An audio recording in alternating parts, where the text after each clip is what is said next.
Bonjour à tous les amis, vous écoutez le Parabidule et je commence déjà une bonne attaque pour commencer le podcast, ça fait déjà peur aux gens. Hein ? Bonjour Maud. Salut. Nous avons des invités avec nous ? Oui. Ça commence très bien. Voilà. Je confirme. Bonjour à Sid et bonjour à Chris. Salut. Sidartarus et Psychophénix. Les amis. Voilà, bienvenue pour ce Parabidule, donc hors série du bidule. Maintenant je pense que vous avez compris un peu le concept, qui sera consacré aux ovnis. On n'en parle pas, ça fait dit comme ça me fait encore plus flipper quoi. Exactement. Et bien tout de suite, place au générique.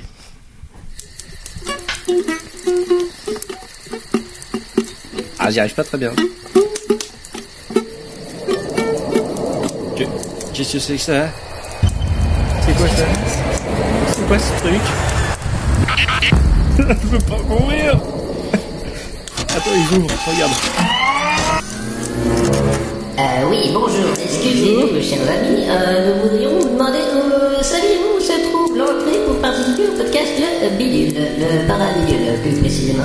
C'est à droite, c'est ça ? À droite, vous tournez, après là, oui, une maison, et vous allez pouvoir, je crois qu'ils sont... D'accord, merci, je pense qu'on va pouvoir se débrouiller avec ça. Merci beaucoup, voilà, continuez, faites comme si vous ne nous ayez pas vus. Au revoir.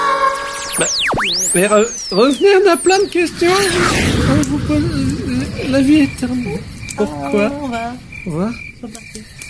Ouais, je recommence. Ah, j'y arrive pas. Non, arrête de jouer, c'est bon.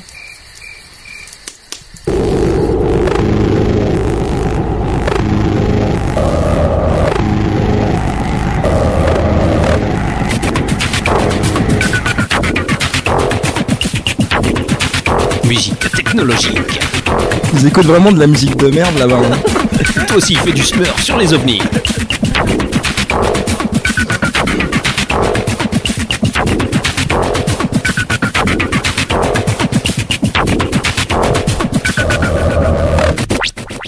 Salut à tous amis du Parabidule, nous sommes là pour vous parler des ovnis. Tout de suite c'est parti, je mets la mauvaise ambiance, je parle directement comme ça, méchant, voilà. Non, salut. Ça commence très bien la queue. Voilà, on va pas faire les méchants. Et ben voilà, on est très content de vous retrouver pour cet épisode un peu original pour le bidule. Le Parabidule premier du nom avait bien fonctionné avec les fantômes, j'espère qu'on vous a bien foutu les chocottes. Et tout de suite, on va en faire un spécial ovni, un milieu qui nous intéresse vachement, mais Maud et moi ne connaissant pas vraiment cet univers plus profondément que ça. De loin, ouais. C'est dégueulasse déjà, c'est mal. Profondément. Donc nous avons des superbes invités, donc nous le redisons, Sidartarus, bien sûr, du podcast Plan B. Merci, Bonsoir, bonjour. Voilà. Non, n'en faites pas trop. Et Psychophénix, qui est déjà intervenu dans le bidule et qui fait un podcast aussi sur un truc bizarre. Naze, truc, la musique, du bruit et tout ça. Eh bien, on est très content de vous avoir avec nous. On espère que vous allez nous apporter vos lumières sur certains sujets. Nous, on ne maîtrise pas forcément, bien sûr, même si on nous sait non quelques plus, trucs. Non, mais moi, non, ça c'est clair en tout cas. Voilà, c'est pas une question de maîtrise là. Voilà. Oui, donc nous sommes tous les deux ufologues professionnels. Tout à fait. Il faut se la péter un petit peu, en toutes circonstances, il faut le faire. D'accord. Ah tiens, j'ai un message pour toi d'ailleurs. Oui. Voilà. Ah, sympa. Oui, ben justement. Ça vient du fond du cœur. Hein. Je l'avais oublié en fait. C'est un message extraterrestre. Méfie-toi des nouilles quand même. Ah, les noodles. Ok, donc tout simplement pour commencer, on va faire une introduction historique de ce qui est les ovnis, pour que les gens puissent se repérer un petit peu, parce que sinon tu nages. Pour ceux qui connaissent pas les ovnis, voilà, déjà qu'est-ce que ça veut dire ? Donc déjà faut sortir un petit peu d'une boîte en carton, est enfermée depuis 50 piges pour ça. On sait jamais. Oui, il faut définir. Voilà, il faut en parler. Définissons le contexte. Voilà. Mettons en place. OVNI, objet volant non identifié. Ah, voilà, j'ai Alors, pas vraiment. On commence déjà très mal. Donc, un ovni désigne un phénomène aérien qu'un ou plusieurs témoins affirment avoir observé sans avoir pu l'identifier. D'accord. Voilà. Ce qui a déjà un nouveau nom au passage, qui s'appelle des pans maintenant. Oui, des pans. Ouais. Et ce qu'on appelle aussi déjà changé. Superman, parce que chaque fois, c'est un avion, un oiseau, on ne sait pas. Voilà, donc c'est un ovni. C'est un ovni. Non mais c'est vrai en fait, c'est en France maintenant, on est censé utiliser le terme pan. Alors un pan ? Oui, un pan. C'est un phénomène aérospatial non identifié. Ah bah tu vois, j'en avais jamais entendu parler. Voilà, tu n'es pas. Eh ben, on n'est pas là pour Bah, rien. non. Hein. Tu vois, on a au moins servi à quelque chose. Je pense que c'est le moment de clore ce podcast. Voilà. Merci. On a parlé des ovnis, Voilà, c'est très bien. super. Et des pans. Ça, c'est fait. Donc, Bah voilà, c'est tout. C'était juste super, pour donner bah une écoute, petite c'est sympa. introduction, vite Bah, fait. moi, ce que je te propose, c'est qu'on se retrouve la prochaine fois. Et puis, On s'épile, on se fait une touffe. Non, voilà, c'est tout ce que tu voulais mettre, tu voulais parler, en gros. Il faut me dire si tu veux que je fasse une partie, en fait. Non, mais vas-y. D'accord. Bah je te laisse parler de la suite. D'accord. Moi, je savais pas que j'étais pas au courant que je devais faire ça, donc ok, c'est cool. Total La première apparition, tu veux que je parle? Oui. Alors la première apparition, alors attention parce que là peut-être qu'on va se faire contredire vu que je sais pas si c'est vraiment la première apparition. Le 26 juin 1947, Kenneth Arnold, un pilote américain, raconte sur les ondes de la KWRC, une radio de Pendleton dans l'Oregon, l'observation qu'il a faite 48 heures plus tôt alors qu'il volait dans un avion privé près du mont Rainier. Alors moi 1947, je trouve ça assez récent quand même. Alors attention, Ça c'est me la première fois où ça a été reporté en fait. Exactement. C'est plus exactement ça parce que tu peux remonter à mon avis très loin dans l'histoire. Très, très loin. Genre les. Je vous rappelle que sur les pyramides, il y a des les trucs qui ont Mayas. été gravés sur le Ouais. sujet. Donc, Genre les et Mayas, chez les trucs comme ça. il y a les deux chez les Mayas et chez les Oui, Égyptiens. en Amérique du déjà. Sud, il y a effectivement des choses sur les Ouais. pyramides. C'est des choses qui les avaient vachement surpris les historiens par exemple parce que c'était sur des continents différents où ils ont trouvé quasiment les mêmes Les dessins. mêmes sources. Donc Ok. et ce qu'on peut déjà identifier comme étant une espèce de soucoupe quoi. Ou pourquoi pas une blague mondiale. Hein. Oui, c'est ça. Alors sachant qu'ils savaient même pas que les autres existaient, tu vois, On c'est peut un peu appeler un space. happening de nos jours. C'est ça. Non, mais effectivement, c'est Ouais. beaucoup plus ancien que ça. Ouais. Mais c'était le premier, c'est le premier qui a été noté. Alors moi je crois que c'était en 46, mais bon après on n'est pas C'est un an marqué près. 47, écoute. Mais c'est vrai que c'est je le vais premier, continuer justement noté. par rapport à Kenneth Arnold. Il rapporte avoir vu, sans pouvoir les identifier, 9 objets en forme de galets plats. Très brillants et très rapides, volant en direction du mont Adams depuis le mont Rainier. Il estime leur longueur entre 12 et 15 mètres et leur vitesse à au moins 1800 km/h. Le mec c'est déjà vachement bien jaugé. Et clair. pas Quand t'es pilote, à mon avis, il y a des chances que t'arrives à imaginer plus Ouais. facilement que nous, peut-être, mais c'est vrai que c'est un peu spécial. Ah, ça va être mon moment préféré, c'est mon moment où je fais parler les gens. Ils volaient, déclare Arnold, comme des oies, formant une chaîne en diagonale, comme s'ils étaient attachés l'un à l'autre, et en mouvement sautillant, analogue à celui d'une soucoupe ricochant sur l'eau. Incroyable. Qu'est-ce que tu veux qu'on dise là-dessus en fait? Voilà, je sais pas, applaudissez-moi, c'était très bien joué, bravo, super. Voilà, merci. Je voulais vous faire Pierre Bellemare en fait à l'origine, mais Ah, j'ai un peu d'accord. foiré. Je vous le referai en Pierre Bellemare plus tard. Morflé, puis le bâtard. La presse Retourne au devait téléachat. préciser plus tard que les objets qu'il avait vus ressemblaient à des soucoupes volantes et une assiette à tarte coupée en son milieu avec un triangle convexe à l'arrière. Donc je sais pas si vous arrivez à vous imaginer chez Oui. vous. Hein. Ce témoignage, si lui vaut d'être la risée des médias du public, fait toutefois connaître le terme de soucoupe volante. C'est grâce à ça que le terme soucoupe volante a été, saucières était née. et voilà. Le mercredi 25 juin 47, une dépêche de la Society Press rédigée par Bill Beckett, donc c'est son vrai prénom, son nom de famille, faut pas rigoler, Non, rien dit. Nous C'est pas nous abstiendrons. aura une influence considérable sur la suite des événements car l'estimation des distances et donc des vitesses, Arnold calcule la vitesse en estimant l'aplomb des objets et la distance qu'ils parcourent, mais mesure le temps nécessaire pour passer d'un point estimé à un autre, paraît supérieure à celle des engins de l'époque. Ce qui est Ouais. pas faux, à l'époque ça l'est Non, pas. c'est vrai, mais Peut-être à mon possible. avis, c'est vachement surfait parce que le gars, il était pas capable, à mon avis, réellement d'identifier quelle était la distance entre lui et les objets. Donc, forcément, à mon avis, après, je veux bien, il a fait un théorème de Pythagore. Moi, je le fais si je prends tous les jours. hein. Alors bon, ok. Non, puis on sait pas le taux de raisin que le mec avait dans le sang non plus, donc c'est voilà. ça, c'est ça. Cette première apparition d'OVNI eut un ralentissement considérable et vit se déplacer. Un retentissement. Ah oui, un ralentissement. Mais rien à voir. arrêtez-moi, Maud, quand je dis de la merde. Et vit se déplacer sur les lieux, non seulement une foule de curieux, mais aussi des journalistes, des agents du FBI et des renseignements militaires, bien sûr. Selon le sociologue Pierre Lagrange, c'est dans ces circonstances que les soucoupes volantes furent inventées. L'affaire Arnold enclencha la plus formidable controverse parascientifique du XXe siècle, à telle enseigne que l'on va soupçonner l'existence des prototypes secrets américains ou russes, ou que des extraterrestres visitent la Terre, bien sûr. On vous mettra une photo suivant ce témoignage. Donc voilà, pour placer un petit peu le bousin. Le contexte. Ouais, C'est donc ça. vous n'êtes pas forcément non plus super d'accord sur l'origine même du truc ou... Ah si, parce que c'est là que ça a plus ou moins commencé, mais Ouais. après c'est... le fait qu'il y ait des gens qui s'intéressent à ça à partir de cette date, en fait, au final. Ouais, enfin moi j'avais quand même des souvenirs plus anciens d'observations qui avaient été reportées. De Enfin, témoignages. ouais. Ouais. En Ne fait, serait-ce ça, qu'au c'est le premier 19e siècle. public, c'est Ouais. le premier qui a été rendu Ouais. public et c'est un Ouais. effet monstrueux. Mais je Pourquoi sais- Parce que c'est les Américains aussi, il faut pas Mhm. l'oublier. Donc Oui, c'est l'impact, il était plus violent. Mais au 19e siècle déjà, il y a eu des témoignages d'objets volants lumineux en formation qui s'est D'accord. passé dans le ciel.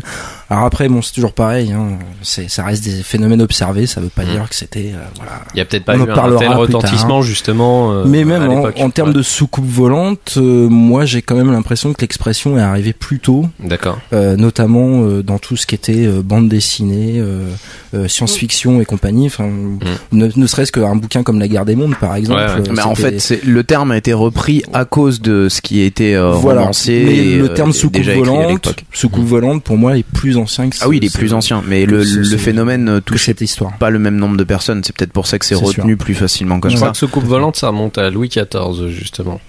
Ah Quand Louis XIV s'amusait, il était vraiment très très fâché. Wow. Il a dit, j'en ai marre, ça casse les couilles. Et il lançait des soucoupes comme ça. Et j'en d'accord. dis, c'était soucoupe volante. Toi, tu vas nous d'accord. refaire la même chose que dans Retour le futur 3 où le mec il lance une assiette et il découvre qu'il y a marqué frisbee au cul. Voilà, Quoi. c'est ça. D'accord. Donc voilà, tout simplement. Si Mais vous je ne ne savez pas, savais pas, je vais repartir vraiment. Il faut me demander. Hein, voilà, c'est ça. Mais avant, il il y y a avait référence historique en fait. Quelle source d'informations Putain, incroyable. C'est incroyable. Avant, c'est juste qu'il n'y avait pas eu de lancement de recherche, je pense, approfondi sur le sujet, mais ne serait-ce que on en parle aussi, mais enfin, ce sera pas le sujet qui va être le plus développé, je pense, pendant votre parabidule, mais les cercles de culture sur lesquels il y a eu beaucoup de controverses, ça a commencé il y a très longtemps avant, et on peut toujours expliquer que c'est deux petits vieux avec Avec un bâton. avec un bâton. Ou, Je me non, souviens le coup encore. tu sais, le coup de la planche de bois avec Ouais, deux ouais. cordes pour avec les écraser deux les trucs. cornes. Et Enfin, je me ça souviens encore. expliquera jamais pour autant pourquoi il y avait des déformations au niveau moléculaire, au niveau des brins. Donc, Je me souviens encore du Science et Vie Junior qui était paru à l'époque. ouais, Comment ouais. j'adorais Ah, Science et Vie ouais. Junior. Et avec justement on a l'explication et tu vois les deux petits pépères dans leur champ avec leur bâton. Ah ouais, c'est nous Ouais. en fait. Sachant que ça a commencé il y a plusieurs siècles et Bien sûr, bien sûr. il y a des formes qui sont impossibles à reproduire humainement en fait. Ouais. Voilà, c'est-à-dire qu'il faudrait des mathématiciens de ouf pour réussir à faire les mêmes équations pour créer le rendu de ça. Au niveau de la symétrie et tout ça. Il y a ça, ouais. Et puis de toute façon, ça avait commencé bien plus longtemps avant. Donc, Ouais. Bah moi je sais que je suis tombée sur un site qui répertorie plein de photos d'ovnis et il remonte jusqu'en 1870 quand même. Voilà, Ouais. c'est ce que je disais 19e siècle en fait. C'est ça, Ouais, c'est donc, les ça premières remonte. preuves matérielles autres que des gravures comme on disait tout à l'heure. ça fait... Ou autre peinture ou tableau, parce que c'est vrai qu'il y a beaucoup de tableaux aussi où on observe. Alors après, il y a toujours cette notion de mysticisme, Ouais. de religion qui peut aussi être apparentée à. Bah, la religion a une grande importance là-dedans. Maintenant, Forcément. comme on entend forcément parler, et ça amène forcément ce genre de discours, c'est qu'est-ce qui a créé quoi? Parce ça. on dit toujours que les dieux viennent du ciel. Ouais.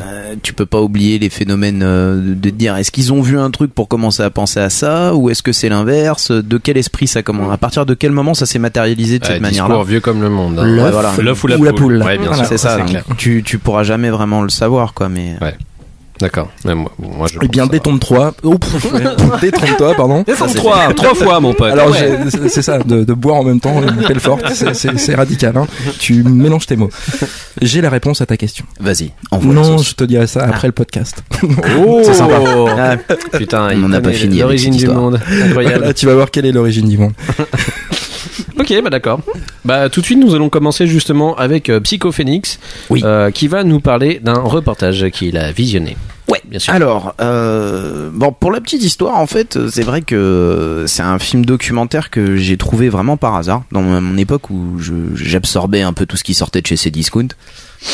Tu m'as fait DVD peur. oblige. Et bah des fois tu Tu sais t'avais qu'ils vendent des meubles. hein.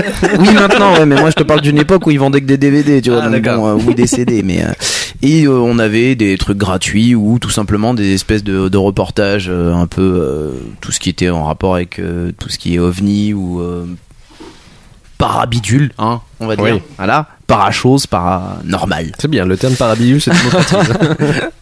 Et donc en fait, j'étais tombé sur un bon ramassis de merde globalement.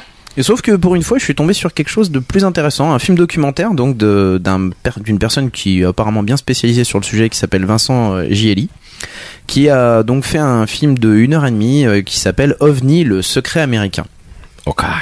Bon, histoire de tout de suite mettre un petit peu les choses au clair, là-dedans on parle pas de grands délires, invasion ou machin et compagnie. C'est un reportage qui se veut assez cartésien, on va dire. C'est quand même France 2 derrière, donc bon, en général c'est pas non plus TF1 fait d'excellents reportages.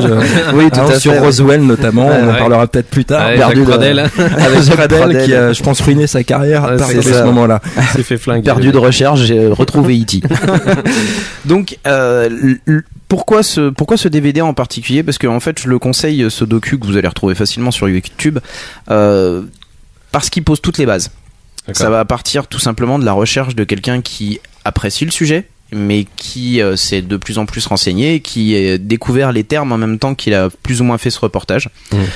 Et donc qui remonte jusqu'aux premières apparitions. Donc c'est là où je vous dis que moi j'avais 1946 comme base sur le sujet. D'accord. Et qui va retracer ça donc principalement aux États-Unis, mais aussi en France. Donc on commence avec des notions de base qui vont être le premier OVNI en 1946 ou 47, Roswell et tout ça. Et on va comprendre au fur et à mesure déjà qu'il y a qui sont déjà en train d'expliquer que si c'est vrai, s'il y a des ovnis, ils ont été attirés par quelque chose.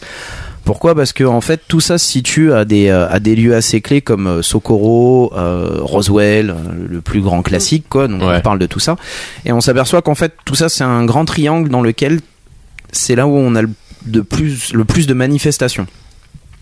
Et bizarrement, c'est aussi le lieu où on a fait péter la première bombe nucléaire.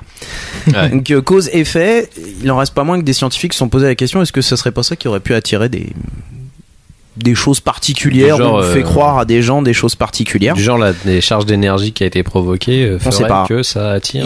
Il y a peut-être un lien, mais bizarrement c'est toujours c'est un lieu où vraiment il y avait toujours quelque chose quoi. Bon, donc ils retracent toute cette époque. Ils vont parler d'une personne sur laquelle je reviendrai plus tard, mais qui est obligée d'être citée dès maintenant, qui s'appelle Joseph Allen Hynek.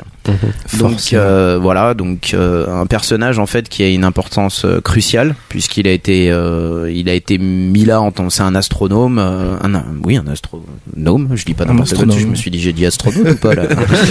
Et qui a été mis là sur des projets différents histoire de démanteler, de casser vraiment toutes ces notions et de dire que non, c'est pas des phénomènes inexpliqués. D'accord. Faut rappeler un peu le contexte. On sortait de la Deuxième Guerre mondiale. On a commencé à avoir déjà des relents de ce qui allait devenir la guerre froide. Et donc tout était bon aussi pour essayer de dire alors ça c'est un phénomène naturel. Oh ça c'est un enculé de soviet qui nous a fait un avion. Donc ça engendre tout genre de choses. Ouais. Donc ça se poursuit aussi sur ce que c'est devenu maintenant, quel degré d'importance ça a au niveau des États-Unis, parce qu'on a beaucoup entendu parler de pas mal de projets militaires, le plan Guerre des Étoiles, les choses dans ce genre-là qui ont été enclenchées derrière. Et ça met aussi en avant quelque chose qui est très très méconnu en France, mais qu'on a véritablement une cellule chez nous. Donc une cellule qui est en fait tout simplement, ça me permet de te faire une petite introduction, tu as vu comme c'est beau. Donc le CNES, est tout trouvé. Le CNES qui est un peu l'équivalent de la NASA française quoi, qui a créé une cellule, un groupe qui va s'intéresser, donc qui a été créé par le directeur du CNES lui-même de l'époque, qui va s'intéresser à tous ces phénomènes. Donc le groupe s'appelle GEPAN. Maintenant. Non, c'était le premier nom en fait aussi. Non, c'était pas le GEPAN le premier nom, GEPAN. Ouais. Voilà. Et maintenant ils ont ajouté un voilà. Et entre les deux, il y a eu le CEPRA. Voilà, après il y a eu le CEPRA et tout ça, mais bon, bref, tout ça c'est les mêmes cellules. Et pourquoi je vous parle de ça ? Parce que en fait, je trouve que c'est assez intéressant de voir que c'est pris au sérieux désormais. On n'est plus dans une fiction ou une folie passagère de quelques excentriques. Donc le GEPAN, c'est le groupe d'études et d'informations sur les phénomènes aérospatiaux non identifiés. Donc le PAN, on le retrouve là, d'où le changement d'appellation. Et qui est quelque chose de très très très très pris au sérieux.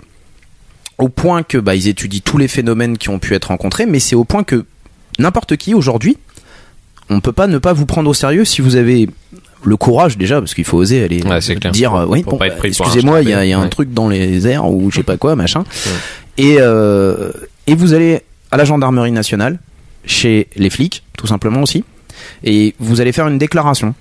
Et à partir de ce moment-là, en fait, ils sont obligés de créer un rapport qu'ils vont envoyer au Ils vous font souffler dans le ballon d'abord.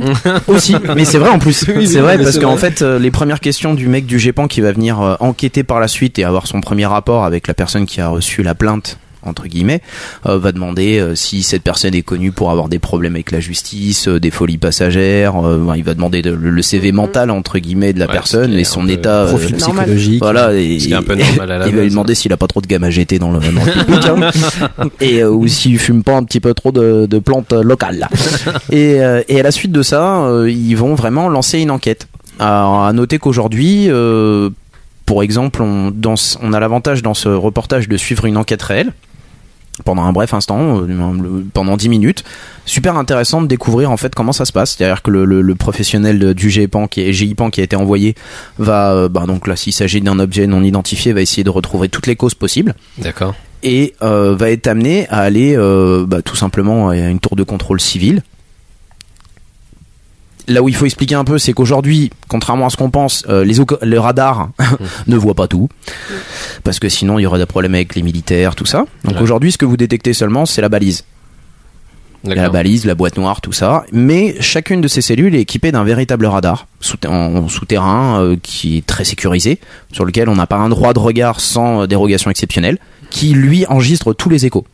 D'accord. Et donc on suit, par exemple, à ce moment-là, bel et bien, il y a un écho-radar d'un déplacement qui peut être un peu particulier, on va dire, qu'on a du mal à imaginer reproduire avec un appareil d'aujourd'hui, avec la physique qui nous est imposée par notre petite planète. Et donc on rencontre, ça nous permet de suivre ça et de découvrir que c'est bien pris au sérieux, que aujourd'hui il y a du canular, oui, il y a beaucoup de phénomènes explicables, des ballons sondes, c'est connu, ça pète tout le temps ces trucs là, Tout à fait. Des nuages venticulaires. voilà, tout à fait. Attends, je vais me faire Ça, c'était excusez-moi. ça, c'était de la casse. Et donc en fait tout ça pour dire que ça représente quand même 1% il y a 1% de ces dossiers qui sont inexpliqués aujourd'hui et qui pourraient être qui peuvent être donc en France, je parle seulement, on est toujours en France, il y a quand même 1% qui est inexpliqué et donc qui peut être considéré comme aujourd'hui des ovnis, des pans ou des UFO si on est ricain. D'accord. Donc voilà, donc c'est un DVD que je vous conseille, c'est très sérieux. D'accord. Ce n'est pas du tout donc dans le but. C'est pas un reportage direct 8 quoi. Ouais. Ouais, Non, c'est non. pas Boccolini qui présente ça. Quoi. Non, voilà, c'est le but n'est pas de démentir, le but n'est pas de casser le mythe ou d'en créer un nouveau, mais de juste expliquer pourquoi aujourd'hui il faudrait peut-être prendre ça plus au sérieux. Ça explique aussi que maintenant on a au niveau mondial, on a des recherches qui ont été lancées par des experts en aéronautique, en aérospatial et tout ça, qui vont aussi s'intéresser à cause de ça à tous les romans de fiction et autres qui ont été écrits par le passé. Ouais. Parce qu'ils ont enfin compris qu'il fallait peut-être s'intéresser à quelque chose. Quand un mec comme Jules Verne a inventé le sous-marin avant qu'il existe, il y en a qui se sont dit aussi, tiens, il pourrait peut-être aller regarder parce que on a peut-être des conseils à prendre. Donc voilà, ça va retracer un peu tout ce qui a un rapport avec ça. On apprend par exemple aussi que d'ici 50 ans, la NASA devrait avoir créé le premier ascenseur stratosphérique. Ouais. Ça c'est Tout charmé. Voilà, c'est vraiment très très intéressant. Et voilà. Et Et Félix, il se ferait moins chier avec son truc là à monter. Donc voilà, moi je vous le conseille. Donc c'est Les OVNIs, Secrets américains, un film documentaire D'accord. de Vincent Gielli. Bah, on si mettra vous avez tout- des questions. On mettra tous les liens Ouais. dans le post. Oui. Si d'ailleurs on trouve sur YouTube, vu que t'as dit que normalement il était. Ouais, ça se trouve facilement. On essaiera de l'insérer directement dans le post et puis. Exactement. Voilà, moi, enfin, je On le verra conseille s'il y a à du tout le retour monde. là-dessus. Aujourd'hui, ça doit faire partie de la culture parce que finalement, c'est quelque chose à laquelle on n'a pas de réponse, mais c'est pas pour autant qu'il faut pas s'y intéresser ou Mais- penser que c'est de la folie. Je rebondis sur ce que folie tu urbaine. dis parce que l'ufologie en soi, donc alors je vais pas dire que c'est une science parce que c'est pas vraiment une science. Ça fait appel à beaucoup de Ça fait appel aux sciences sciences. et de domaines scientifiques en tout cas. Mais l'ufologie, c'est quelque chose de très factuel. C'est pas j'en profite pour placer ce que je voulais dire Ouais. quand on en a parlé avant l'émission. C'est Ouais. on ne croit pas aux ovnis. c'est pas une croyance. Croire aux ovnis, c'est un non-sens de poser cette question-là. L'ufologie, c'est quelque chose d'extrêmement factuel. C'est comme une enquête policière. Tu ramasses des indices quand tu en as. Tu interroges des gens. Tu as des témoignages. Tu les mets en contradiction. Tu essaies de voir ce qui s'est passé. Comme tu le disais tout à l'heure. Effectivement, la cellule qui s'appelle le GIPAN est une cellule qui a été montée spécifiquement pour ça, mais d'ailleurs, je trouve que le nom intermédiaire, donc le CEPRA, qui était entre 88 et début des années 2000, portait, à mon avis, à mon sens, un peu mieux son nom, puisque c'était le service d'expertise des phénomènes de rentrée atmosphérique. C'est un point important parce qu'en fait, eux, ils avaient pour but de cartographier et de recenser tous les phénomènes de rentrée atmosphérique, que ça soit d'objets naturels ou d'objets artificiels type satellite ou morceaux de station spatiale ou quoi que ce soit. Ou météorites de base. Voilà, météorites de base, et qui leur permettait de savoir qu'à tel endroit, à telle heure, il y avait potentiellement un phénomène observable.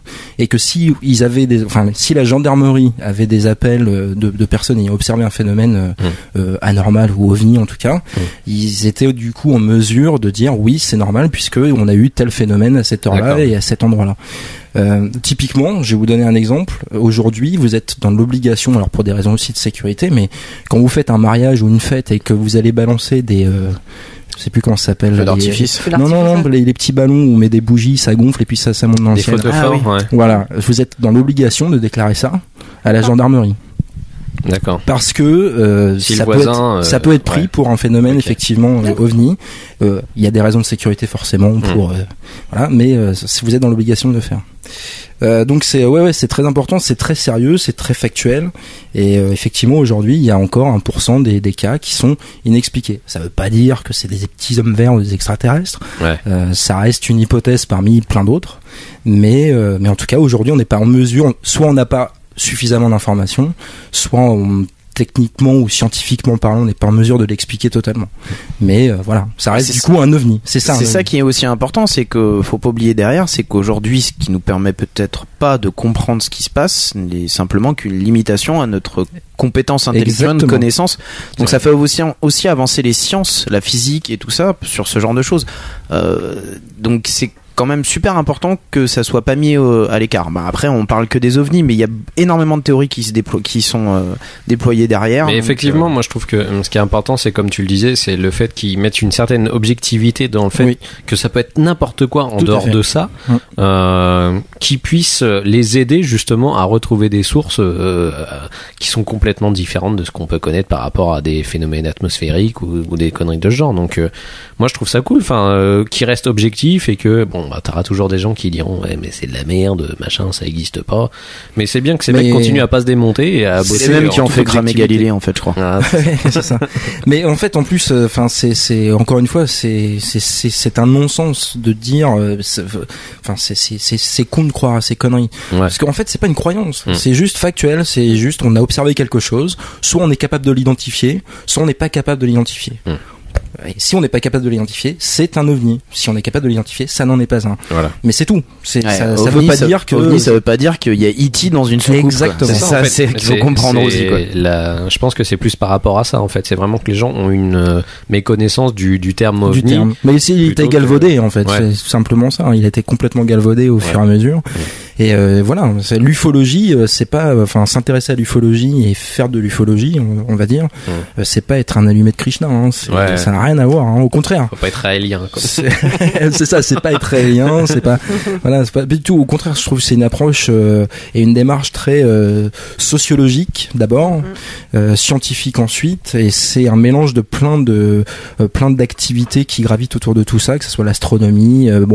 J'en parlerai peut-être un peu tout à l'heure d'analyse des sols, etc. pour quand il y a des traces physiques laissées par un objet. Et voilà, c'est tout. C'est pas plus, ni plus ni moins que ça. De toute façon, je pense qu'on va enchaîner avec toi vu que Chris a parlé de son DVD, donc tu avais quelque chose à nous dire justement aussi. Ouais, moi j'ai pris un exemple concret d'un cas. Alors je l'ai pris pour plusieurs raisons. La première raison, déjà, c'est passé en France. Comme tu le disais d'ailleurs, le nom de ton reportage est d'ailleurs très explicite. Il n'y a pas qu'aux États-Unis qu'il y a des observations de ce type-là, bien sûr. Américain de base. Voilà, non, mais il y en a partout dans le monde, et ce cas-là précisément, c'est passé en France. Il y a des attaques, c'est qu'aux États-Unis. C'est ça. À Independence Day, voilà. Bref. Donc non, c'est un cas qui s'est vraiment passé en France, donc au début des années 80, en 81 pour être plus précis, en janvier. Donc c'est un vieux cas. J'ai pris cet exemple pour plusieurs raisons. La première, c'est que c'est un exemple de rencontre du deuxième type. D'accord. Alors, on reviendra sur la classification tout à l'heure. Mais tout à l'heure, Chris en a parlé. Il a parlé de cet ufologue qui s'appelle Hynek et qui a donc créé cette échelle. Donc rencontre du premier, deuxième, troisième type. Alors maintenant il y a quatrième, cinquième et sixième qui sont. Ouais, puis il y a pour le coup en plus. Mais ouais. Bon, voilà, avec phénomènes lumineux, etc. Exactement. Mais c'est voilà. Bon, on se limite pour l'instant au premier, deuxième, troisième type. Donc deuxième type, c'est quoi? Alors premier type déjà c'est quoi? Premier type c'est vous observez un phénomène à plus de 150 mètres de distance de vous. D'accord. Donc un phénomène lumineux, voilà, un objet, tout ce que vous voulez. Donc la déclaration d'OVNI de base. Voilà, déclaration d'OVNI de base. Ce qui existe le plus Monsieur, j'ai vu quelque chose. C'est ça. J'ai vu un truc là. Alors, je sais pas, c'est un peu flou, mais j'ai vu quelque chose. J'ai été là, je buvais mon jaune et j'ai dit tiens, il y a quelque chose. C'est bizarre. C'est bizarre ça. Deuxième type, c'est déjà plus concret et plus intéressant pour le coup, parce qu'il y a une observation qui est faite à moins de 150 mètres pour le coup, avec des traces. C'est-à-dire qu'il y a vraiment des répercussions physiques sur l'environnement. D'accord. Ça peut être des arbres cramés, et là, en l'occurrence du cas que je vais vous parler, c'était des traces au sol. Et rencontre du troisième type, film de Spielberg, 79, je vous rappelle, où là il y a carrément un contact avec la petite personne qui est dans la soucoupe. Alors déjà on commence si tu veux à sortir un peu de ce qu'on appelle l'ufologie. Ouais. Factuellement, là on est plus dans le côté hypothèse extraterrestre, clairement. Ouais. Donc ce cas de Trans-en-Provence, pour le citer du coup maintenant, donc c'est passé au début des années 80, donc dans le sud de la France, et c'est donc un petit gars d'une soixantaine d'années qui est un ancien maçon retraité, qui est dans son jardin en train de bricoler, tu vois, tranquille, et qui pour commencer commence par entendre un sifflement. Donc il est un peu interloqué, il commence à regarder et là il voit un objet qui passe au-dessus de lui, voilà, qui est pas très loin, donc à moins de 150 mètres.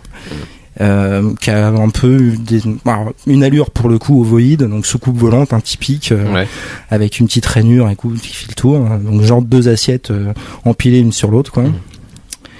Et puis ce truc-là continue d'avancer dans sa propriété, dans son jardin, et finit par descendre. Et là il le voit plus, donc il décide de bouger pour se mettre un peu en hauteur. Et là il le voit, et cet objet donc est posé sur le sol de son jardin. D'accord. Donc là, c'est pas ce qui se passe. Ouais. Et le truc, au bout d'une dizaine de secondes, pouf, décolle et s'en va et part à une vitesse hallucinante, enfin en tout cas très rapidement, quoi. Bon. Donc il est un peu gêné, il dit je pense que Germaine elle va croire que j'ai encore picolé. Mais il décide d'en parler à sa femme. Sa femme, forcément, le prend pour un hurluberlu au début. Ouais, normal. Et il décide quand même de l'emmener au fond du jardin. Pour lui faire des choses un peu bizarres. Il a l'habitude. Voilà. Et donc en fait, il constate effectivement que cet objet a laissé une trace au sol. Donc il en parle à ses voisins et ses voisins lui conseillent d'appeler la gendarmerie. Donc la gendarmerie arrive sur les lieux et commence à faire les premières analyses. Première expertise, donc comme Chris le disait tout à l'heure, c'est l'organisme qui est aujourd'hui et depuis longtemps apte à faire ce genre de choses. Et préviennent du coup le GEPAN. Et puisqu'à l'époque ça s'appelait encore le GEPAN, et envoie tout un tas d'échantillons à l'INRA, l'Institut National de Recherche Agronomique, je crois. On ne pas confondre avec Indra, qui était à l'époque une bonne star déjà, je pense. Hein. Effectivement, tu fais bien de le préciser. Waouh. Rien à voir, merci pomme de pour la terre. référence. C'était la Shakira de l'époque. Et donc du coup de ces analyses sont ressorties beaucoup de choses. La trace qui est laissée par cet objet, c'est deux cercles concentriques entre 2,20 m et 2,40 m. Il y a effectivement visuellement un effet de frottement. Et puis à l'analyse, donc ils font des analyses sur le vieillissement de la végétation à cet endroit-là. Ils font des carottages, ils font tout un tas de choses. Et il s'avère que oui, il y a eu quelque chose. D'accord. c'est factuel. Il y a eu un vieillissement prématuré de la végétation.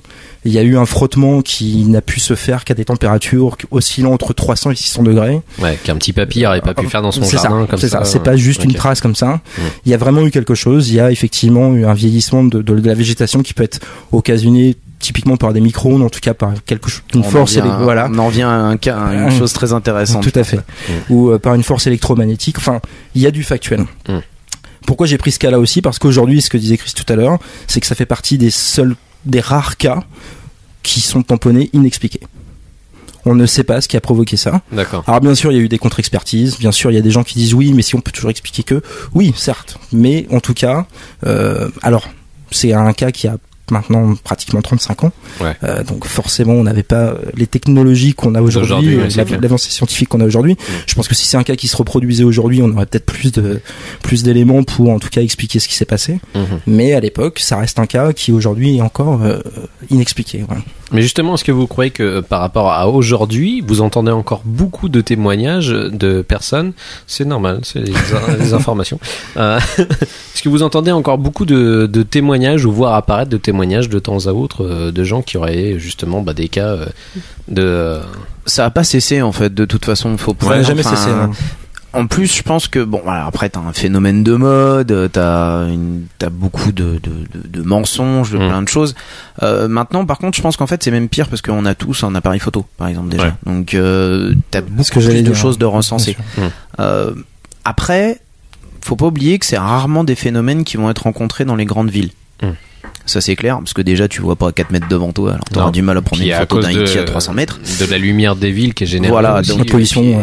Très honnêtement, s'il y avait un E.T. qui aura envie de débarquer, c'est pour là qu'il va atterrir. Et donc voilà, donc ça reste quand même très isolé en campagne pour ces raisons-là. Et d'autant plus, comme tu le disais, en fait, l'hypothèse majeure qui reste sur les déplacements de ces appareils partirait donc du concept que ils ont une motorisation qui fonctionne à base de micro-ondes et que le fait qu'ils atterrissent ou autre serait potentiellement dû à une interférence. D'accord. Donc dans leur système de guidée ou autre. Donc forcément ça va être plus à l'extérieur, ça va être plus dans les champs, dans les machins comme ça. Pourquoi? Parce que à proximité de tous ces phénomènes, très souvent on va retrouver des trucs toujours en commun, que ça soit en France ou aux États-Unis. Souvent il y a des radars, de trucs de l'armée pas très loin, ou tout simplement en fait une ribambelle de poteaux de poteaux électriques, de trucs comme ça qui vont foutre un parasite quelconque à un système de réaction qui serait basé sur les micro-ondes. Parlerais-tu de la MHD? Parlerais-tu de la MHD?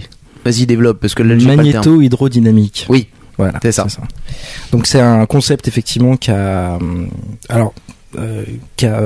c'est une théorie d'un physicien astronome qui s'appelle Jean-Pierre Petit, alors qui a ruiné sa carrière, faut le savoir, parce que il est parti. Il y en a pas mal qui l'ont ruiné comme ça. Ouais, alors lui, il est parti vraiment très très loin, mais c'est vraiment un scientifique à la base de très très haut niveau et qui a développé effectivement toute une théorie sur la méthode de propulsion des objets volants non identifiés, notamment pour expliquer l'absence de banque supersonique quand un objet franchit brutalement le mur du son.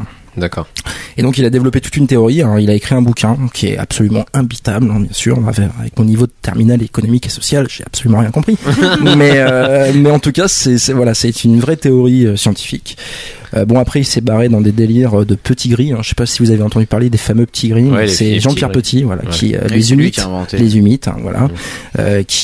il dit qu'il est en contact avec eux, qu'il a appris des trucs de fou. Enfin bon, le mec il est parti un peu très très loin. D'accord. Et il a ruiné sa carrière. Mais en tout cas, pour en revenir à la MHD, c'est vraiment une théorie qui, scientifiquement parlant, est probable. Voilà. Donc ce qui explique effectivement ce genre de phénomène, ce qui peut corroborer en tout cas ce genre de phénomène. Ok. On va peut-être passer du coup. On parlait tout à l'heure de Joseph Allen Hynek. Est-ce que tu peux nous en dire plus à propos de lui? Alors, je vais essayer de vous retracer. Magique. Je vais vous retracer globalement. Donc, extraterrestre, je le sais. Allen Hynek. Extraterrestre. Bon voilà. Pardon. Ça y est, tu veux prendre ton Galaxy Note 2 pour aller mieux là? Maluche, tu veux dire? Donc oui, Joseph Allen Hynek. Donc c'est pas n'importe qui à la base. C'est quand même à l'époque c'était c'était pas très répandu d'avoir des grands scientifiques. Non. Donc voilà, donc c'est quelqu'un qui est né donc le 1er mai 1910 à Chicago, qui a fait des grandes études d'astronomie, d'astrophysique, de choses dans ce genre-là, l'université de l'Ohio et tout ça. Donc qui se retrouve en fait après la Seconde Guerre mondiale a travaillé en tant que professeur à l'université d'Ohio et qui a eu donc j'ai bypassé toute la première partie parce que c'est pas vraiment ce qui nous intéresse, qui a donc été on va dire suite aux événements qu'on a décrits donc en 46-47 Roswell tout ça, a été contacté très simplement par l'US Air Force. Voilà, ils sont venus. Bonjour monsieur. Humilité. Voilà, en toute humilité. Et puis alors là, c'est ce qui est assez marrant, c'est 3 hommes qui ont débarqué. Et il lui-même a précisé non, ce n'était pas des hommes en noir. Non, mais c'est ça qui est énorme, c'est que lui-même avait précisé non, j'en étais pas. Détendez-vous, parce que c'est un phénomène, les Men in Black qui est apparu juste après Roswell. Tout à fait. Donc, ou soi-disant dès que tu disais que t'avais vu quelque chose, il y avait des mecs qui arrivaient, qui flashouillaient. Regarde mon stylo magique. C'est ça. Voilà. Non, pas celui-là. Et comme il disait, donc ils lui ont parlé de la pluie, du beau temps, tout ça. Non, c'est vrai. Et puis dans ce second, il a dit sinon les soucoupes volantes, vous pensez quoi? Et donc là, il leur a répondu franchement pour lui que c'était un gros ramassis de conneries, d'absurdités. Ça a paru de les mettre vachement en confiance. D'accord. Du coup, il leur a demandé de participer au premier projet qui a été lancé à l'époque, donc qui était le projet Sign. Donc qui avait pour but de tuer en fait toutes les suspicions de cas d'UFO. Donc UFO d'OVNI, donc en français on va dire. On aurait fait un film sur lui, on l'aurait appelé le démystificateur, c'est ça? C'est ça. En fait, son but à la base, il a été employé pour ça, mais parce que il avait aucune croyance en cela. Par contre, il était extrêmement professionnel sur tout ce qui était l'astronomie, voilà, des immenses connaissances sur le sujet. Il fallait quelqu'un qui reste totalement. Donc il fallait qu'il participe à démentir tout ça. Donc ce qu'il a fait pendant un très long moment sur le premier projet, donc qui s'appelait donc Sign, projet qui a très vite été remplacé par le projet Grudge, qui lui avait plus pour but en fait, c'était celui qui avait plus pour but en fait de mettre en avant le fait que c'était les soviets qui pouvaient être responsables des expériences soviétiques sur terrain américain. Il y avait un petit parti pris. Voilà, non mais c'est pour ça que je précisais les circonstances. Nous faut pas oublier être méchants, nous pas savoir. Voilà, on aurait fait ça quelques années avant, t'aurais dit que c'était des nazis. C'est pareil, c'est quoi. clair. Ouais. Donc son but c'était ça. Donc les projets ont évolué, ils ont changé de nom et sont apparus en fait les classifications de ce qui s'est appelé donc les Blue Book. Donc qui sont l'ensemble des dossiers comme ce que fait le GEPAN Project Blue Book. Voilà, donc le projet Blue Book, donc qui réunissait via des dossiers concrets tout ce qui se passait là-dessus. Et lui, son but à ce moment-là était toujours de démentir cela, jusqu'à un certain moment où il a commencé à avoir accès à beaucoup d'informations et que lui-même s'est retrouvé face à un début de croyance en lui, de se dire attends mais il y a un problème là. Tu te rends compte quand même. C'est le gars, il a aucune croyance. C'est-à-dire qu'il est vraiment, pour lui, les ovnis, c'était, c'est ça, t'as raison, arrête de picoler, on y passe là. Et il a commencé à avoir des doutes, à essayer de recueillir des témoignages, à creuser. Alors la dernière personne qui a pu avoir le plus d'informations, c'était sa secrétaire qui bossait avec lui, qu'elle lui aurait même dit que par exemple quand on l'alpaguait pour lui dire sinon il paraît qu'ils ont récupéré les soucoupes tout ça, et il paraît qu'il y aurait, ou à la fin de sa carrière, donc il commençait à vraiment avoir, il a vécu beaucoup dans la douleur à cause de tout ce qui s'est passé, et lui révélait que oui, il savait qu'il y a des preuves d'écrasement de véhicules particuliers, donc toujours inconnus, bien sûr, mais qui ont été récupérés, saisis, zone 51, voilà, tous les mythes partent aussi de là. Ouais.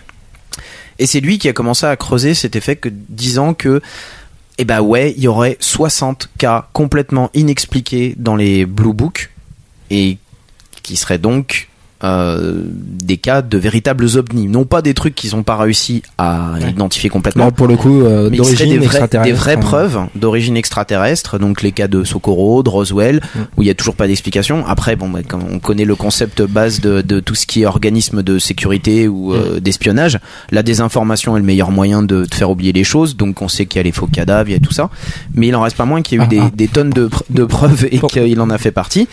Et qu'il a pu le découvrir, ce qui a commencé à le mettre dans une position assez délicate, quoi. D'accord.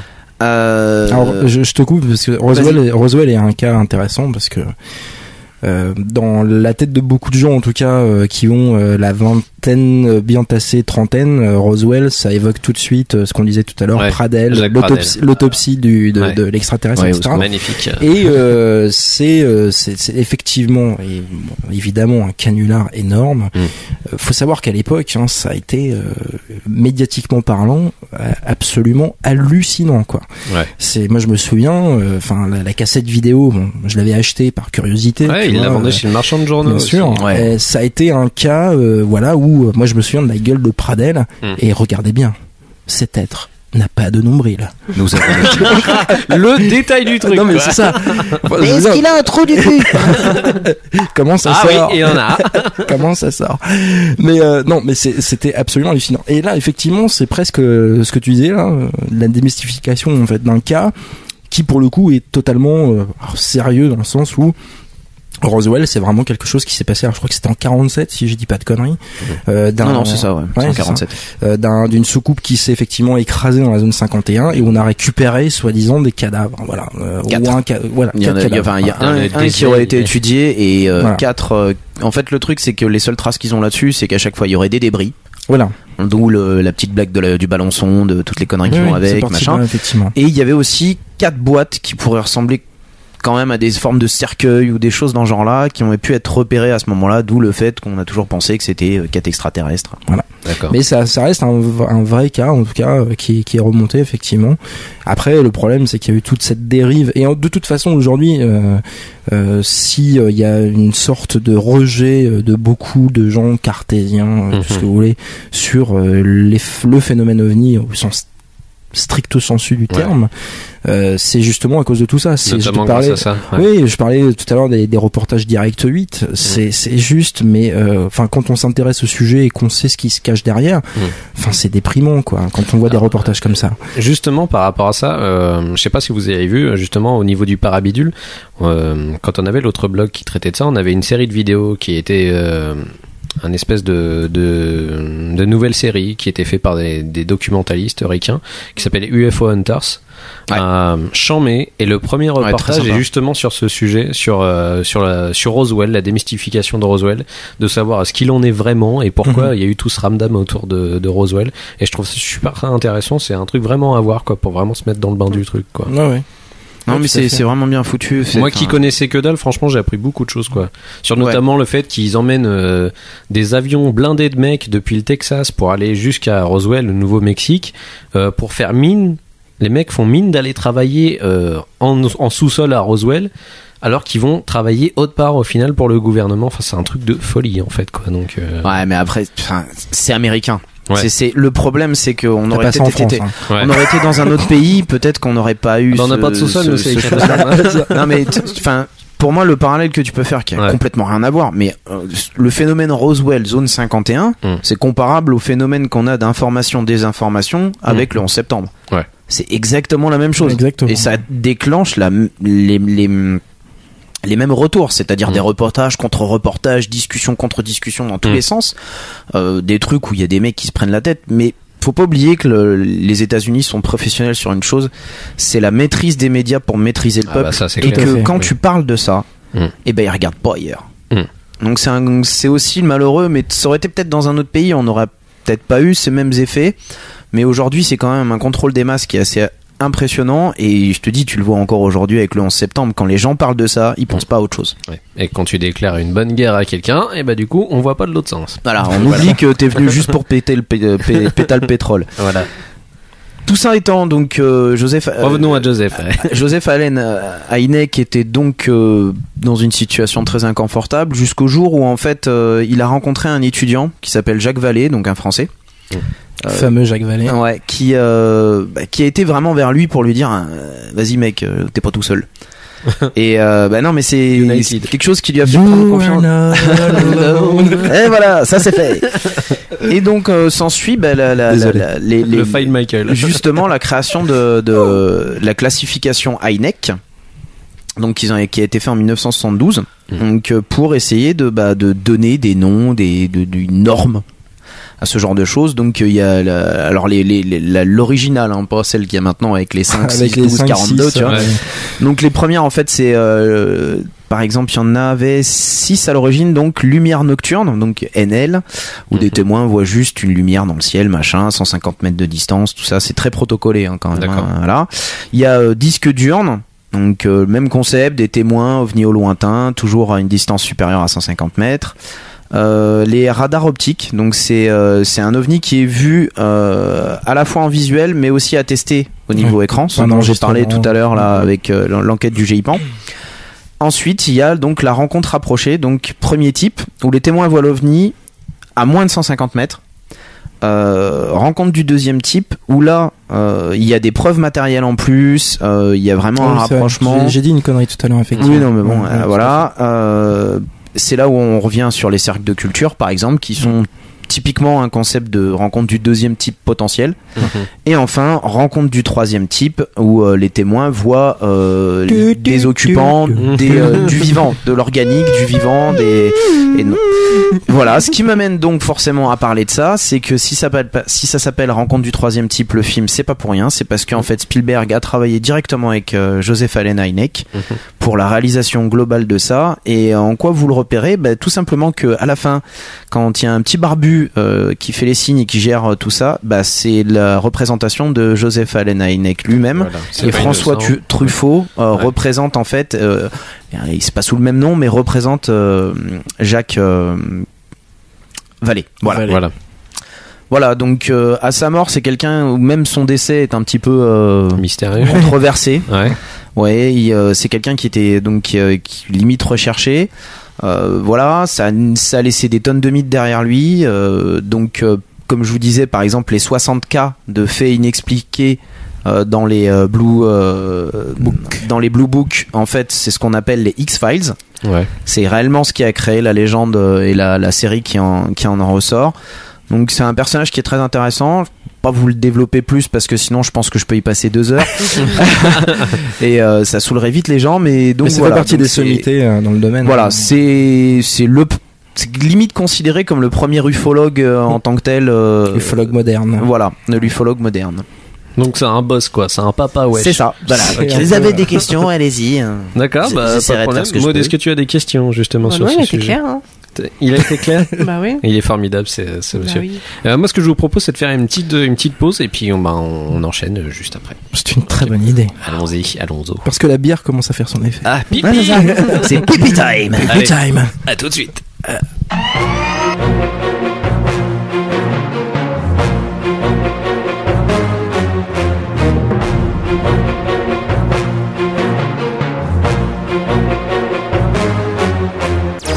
Alors, nous revoilà après cette petite pause et nous allons enchaîner avec le n'importe nawak. Car il y a un n'importe nawak dans ce parabidule. Ouais. Voilà, d'habitude il y en a dans le bidule, maintenant il y en a dans le parabidule. Merci. Prix formidable de... Ça c'est énorme. 595 francs. Exceptionnel. Pierre Bellemare sort de ce corps. Non mais, vous savez quand même que le téléachat ça se fait de père en fils. Pourquoi? Parce que son fils, c'est le mec qui fait le téléachat d'M6. Ouais, c'est pas faux. Je crois que c'était le frère de Michel Drucker, moi. Non, voilà. c'est son fils. Non, voilà, excusez-moi. Donc, dans le n'importe un wack, oui. Je voulais parler d'un petit truc qui a fait un petit buzz. On a dit qu'on parlait pas de notre vie perso. Qui a fait un petit buzz le mois dernier. Tout le monde en a parlé un peu dans les infos. Pendant un discours de Barack Obama. Ouais. Apparemment. Ouais, ça a fait du bruit cette histoire. Apparemment, ils auraient vu un de ses gardes du corps qui aurait eu une forme extraterrestre. Oui, enfin, le mec était en costard, donc une forme, c'était plutôt le visage en fait. Ouais. Il y a une suspicion comme quoi Barack Obama serait protégé par un extraterrestre. Vous avez pas entendu parler de ça? Pas du tout, non. Qui a pas vu passer ce truc-là. En fait, c'est assez hallucinant.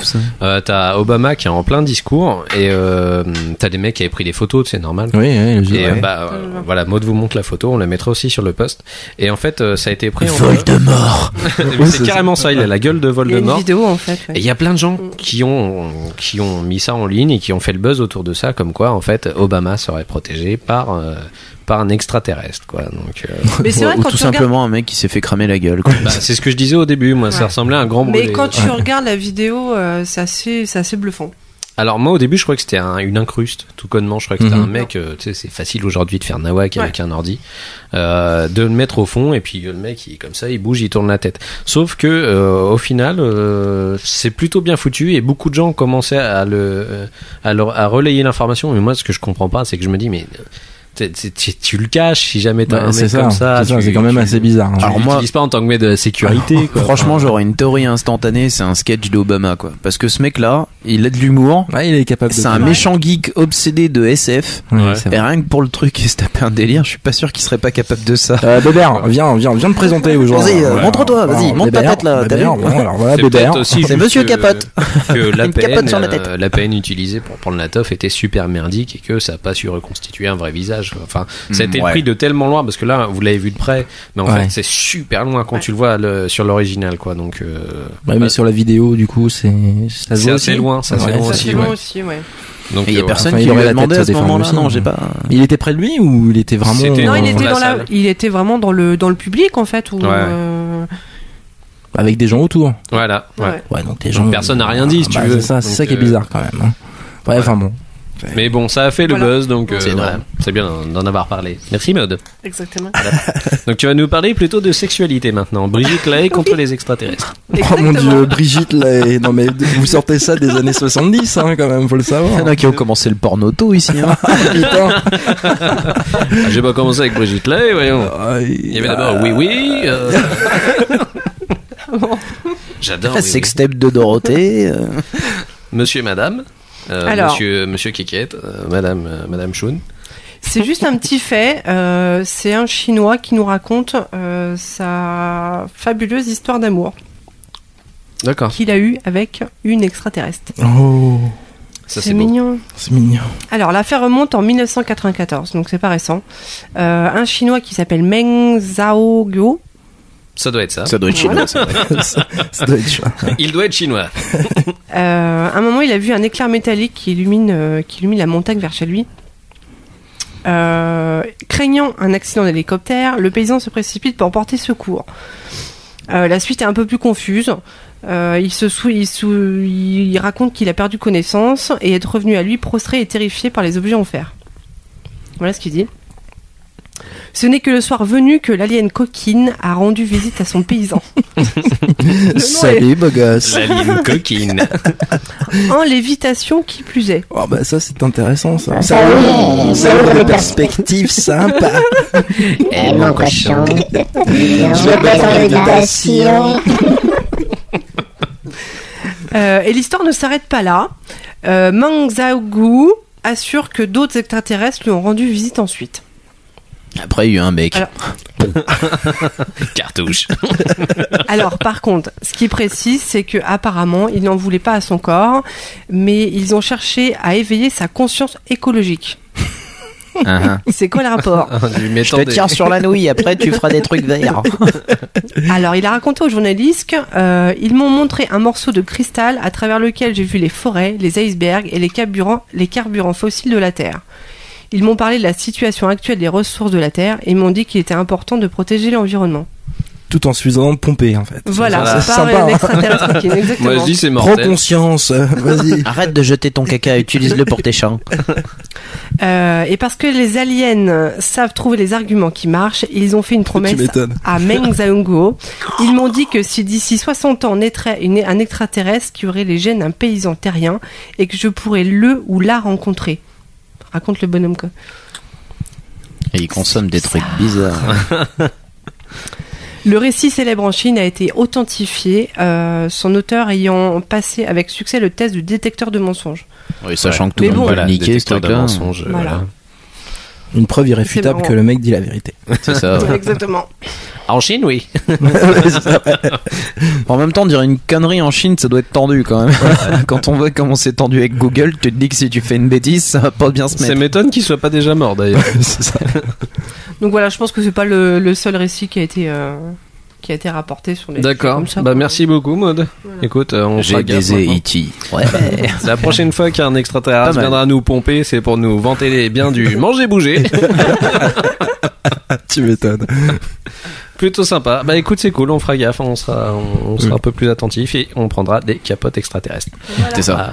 Voilà. Donc nous allons enchaîner avec Chris qui va nous parler d'un magazine dont tu voulais nous parler qui a l'air d'être plutôt une bonne référence au niveau français là-dessus. Oui, alors voilà, ça dépasse un peu du cadre de l'ufologie de base, on va dire. C'est vrai que je suis pas très adepte des magazines qui se font aujourd'hui que tu trouves facilement, genre Aliens, machin, ou on dirait que c'est Jacques Pradel qui est le directeur, tu vois. Voilà. Sponsorisé par Direct 8. Ouais, voilà, et des trucs assez invraisemblables. Non, je voudrais vous parler d'un magazine qui est surtout très très très très peu connu. En gros, c'est un peu le Science et Vie, mais différent. Voilà, ça se présente exactement de la même façon. C'est un magazine donc qui se dit sur les sciences et alternatives. D'accord. Vous allez comprendre vite pourquoi. Donc, qui est d'origine australienne. Donc, très dur à se procurer. C'est parce que pas beaucoup d'unités sont vendues en France, quoi. D'accord. Donc c'est vraiment la version complète française, c'est pas une traduction, ça a rien à voir. Donc Nexus, je vous lire un petit peu le résumé qu'ils en font sur leur site, parce que je pense que ça résume très bien la mentalité dans laquelle ils écrivent leurs articles. Donc c'est au-delà de toute idéologie politique et religieuse, Nexus est un magazine bimestriel en kiosque. Il considère les crises majeures qui défient nos sociétés comme étant d'opportunités de changement. Nous avons le choix entre entretenir le semblant de consensus qui nous conduit dans le mur, soit de prendre l'option de sortir du cadre, de bousculer les dogmes et de dénoncer les grandes mystifications, de revisiter les concepts établis. Bon, je vous passe la suite. Le concept est que souvent ils vont se mettre à développer aussi des théories qui vont contrer ce qui se dit politiquement correct, comme dans les Sciences et Vie, parce que c'est bien les Sciences et Vie, je dis pas le contraire, c'est super, c'est génial ce genre de magazine. Maintenant il faut pas obliger que ce sont des gens à qui on dicte aussi ce qu'ils ont le droit de dire et pas dire. Eux prennent le parti justement de sortir de cela. Donc ça va être comme je vous le disais, en fait, un magazine où vous allez retrouver les mêmes concepts, c'est-à-dire les nouvelles découvertes scientifiques, les nouvelles découvertes sur l'archéologie en cours, comme celui de ces 2 mois-là, donc mars-avril, parle principalement des pyramides, sur les nouvelles informations qui ont pu être découvertes sur le sujet. C'est en rapport avec le documentaire qui est en train d'être diffusé là justement sur le secret des pyramides. Je sais pas parce que je viens juste de l'acheter en fait pour l'occasion et j'ai pas encore lu, mais moi je le prends pas honnêtement je le prends pas tous les 2 mois parce que sinon en fait c'est le genre de truc je me suis même abonné à un moment, mais c'est le genre de truc en fait t'en as trop au bout d'un moment et tous les sujets sont pas forcément passionnants, mais ils vont pas hésiter aussi à parler des développements qui vont se faire sur les recherches sur la télékinésie, télépathie, parce que malgré tout on pense qu'on veut sur le sujet, il y a encore des recherches en cours, il y a des choses qui se font, mais ils ont aussi, donc c'est là où ça nous intéresse, c'est qu'ils ont des rubriques particulières sur l'ufologie, sur ce qui se fait, et c'est toujours traité de façon très sérieuse, c'est-à-dire c'est avant tout des journalistes scientifiques qui sont là et qui recueillent des informations. Ils s'amusent beaucoup en fait à contrer ce qui va se dire en Sciences et Vie. Je sais pas si vous avez vu, mais par exemple 10 ans après plus de 10 ans après le 11 septembre, avec tout ce qui s'est passé comme docu sur les oui c'est un complot machin, tout ça, Fahrenheit 911, Fahrenheit et tout ça, on avait eu tous les points, les 10 points plus importants sur le fait que ça puisse être un fake, qui ont été repris par la Sciences et Vie, si je dis pas de conneries, il y a de ça plus d'1 an. Qui sont là pour démentir. Donc on voit bien ce que j'apprécie pas dans ce genre de magazine personnellement. Voilà, ça n'engage que moi. Ils sont très intéressants globalement, mais là tout de suite quand on voit ça, c'est qu'ils ont choisi ils ont aucune neutralité dans ce qu'ils évoquent. C'est-à-dire qu'ils sont tout de suite ils prennent un parti. Voilà. Alors ils vont défoncer la théorie de bidule, le machin, le chouette, le chose, machin. Et du coup Nexus a répondu, en fait ils sont amusés à faire la même chose, sauf que ils ont repris les trucs point par point pour défoncer ce qui vraiment ne paraît pas cohérent comme étant un complot, mais ils ont laissé ils ont laissé du blanc, c'est-à-dire que ça je suis désolé mais aujourd'hui j'ai pas d'autres explications scientifiques qui puissent m'expliquer pourquoi Je sais pas pourquoi un bâtiment se casse la gueule de cette manière-là, alors que ça s'est jamais vu avant, alors que la façon dont il s'est écroulé, le temps de la manière dont il s'est écroulé prend tant de temps dans la physique si c'était libéré dans le vide, donc ça veut dire qu'il n'y a pas de bâtiment en dessous, ainsi de suite. C'est incroyable. Enfin, c'est vrai que là, c'est un peu hors sujet, mais c'est vrai que ce fameux reportage de Fahrenheit 911, très intéressant. On en pense qu'on veut. On en pense ce qu'on veut, mais il y a des choses. Enfin, et typiquement sur justement la manière dont s'écroulent les bâtiments avec des, tu sais, les photos, enfin le zoom sur les explosions, les mini explosions juste qui sont inexplicables aujourd'hui, parce que il y a des fausses théories sur les conduites de gaz qui pèteraient en amont, machin. C'est impressionnant parce que bon, après effectivement on en pense ce qu'on veut, mais c'est il y a quand même des trucs bizarres, quoi. C'est quand même bien louche, quoi. Enfin, après qui dit, pour en revenir sur notre sujet, excusez-moi, vous citez un petit alors s'il vous plaît, arrêtez, putain de merde. C'était pour je suis vraiment un parasite dans ce C'était podcast. pour recentrer, pour pas qu'on s'éloigne et pour expliquer pourquoi Nexus a sa place dans l'ufologie. C'est des fois il y a des petits articles rapides qui m'ont interpellé. C'est par exemple sur un des premiers numéros que j'ai lu, parce que c'est un magazine que m'avait conseillé un collègue. On pouvait découvrir par exemple qu'il a été détecté sur nos satellites machin un objet qui allait rentrer dans notre atmosphère. Donc jusque là pas d'anormalité, quoi. Ça peut être un résidu d'un de nos satellites, une pierre, n'importe quoi, un météorite, tout ça. Sauf qu'en fait, ce qu'ils ont expliqué, c'est qu'au dernier moment, ce machin qui avait une courbe bien tracée s'était mis à changer de cap brusquement. Donc voilà, ils disent on peut pas expliquer ce que c'est, ça a pas l'air d'avoir une volonté particulière, mais on aurait presque pensé qu'il y avait l'obligation de mettre l'hypothèse qu'il y a une réaction, donc je parle pas d'une réaction, un moteur qui a enclenché un changement de la courbe, parce que c'est pas une rentrée, un rebond sur l'atmosphère bien établi, quoi que ce soit, c'est avant même qu'il rentre dans notre périmètre que d'un seul coup il a pris un grand virage. Donc voilà, c'est des petits articles là-dessus sachant qu'ils recueillent leurs informations auprès de la NASA. Par exemple, ça c'était attesté comme étant information provenant de la NASA, machin et tout. Donc ça ne va pas te lancer des grandes hypothèses, ça va pas être en train de te dire t'as vu, E.T. il a finalement décidé de changer, ça pour les vacances, finalement je vais aller ailleurs. Ah merde, je vais aller sur Vénus parce que je vais aller ailleurs. La météo est un peu pourrie là. Ils vont retracer il faut que relayer la vérité au final. Essayer en tout cas comme ils le peuvent de développer un peu les infos là-dessus. Donc il y a toujours les observations majeures, des théories sur l'ufologie et des infos en bref qui sont crachées sur tout ce qui est différent des phénomènes, des choses dans ce genre-là. Donc c'est un magazine que je vous conseille vraiment beaucoup. T'as moyen de le récupérer comment justement en fait ce magazine? Alors il suffit d'aller sur leur site nexus.fr et là vous pouvez aller vous acheter, malheureusement ils ont des anciennes versions qui sont en numérique et autres, vous pouvez avoir tous les lieux où ils sont vendus. Déjà une carte précise de tout ça et une présentation rapide des articles du mois. Donc ça évite de se lancer dans un truc où vous pouvez le regretter, quoi. Je sais pas, moi il y en a certains, tu vois, l'imposture scientifique, VIH égale sida décrypté.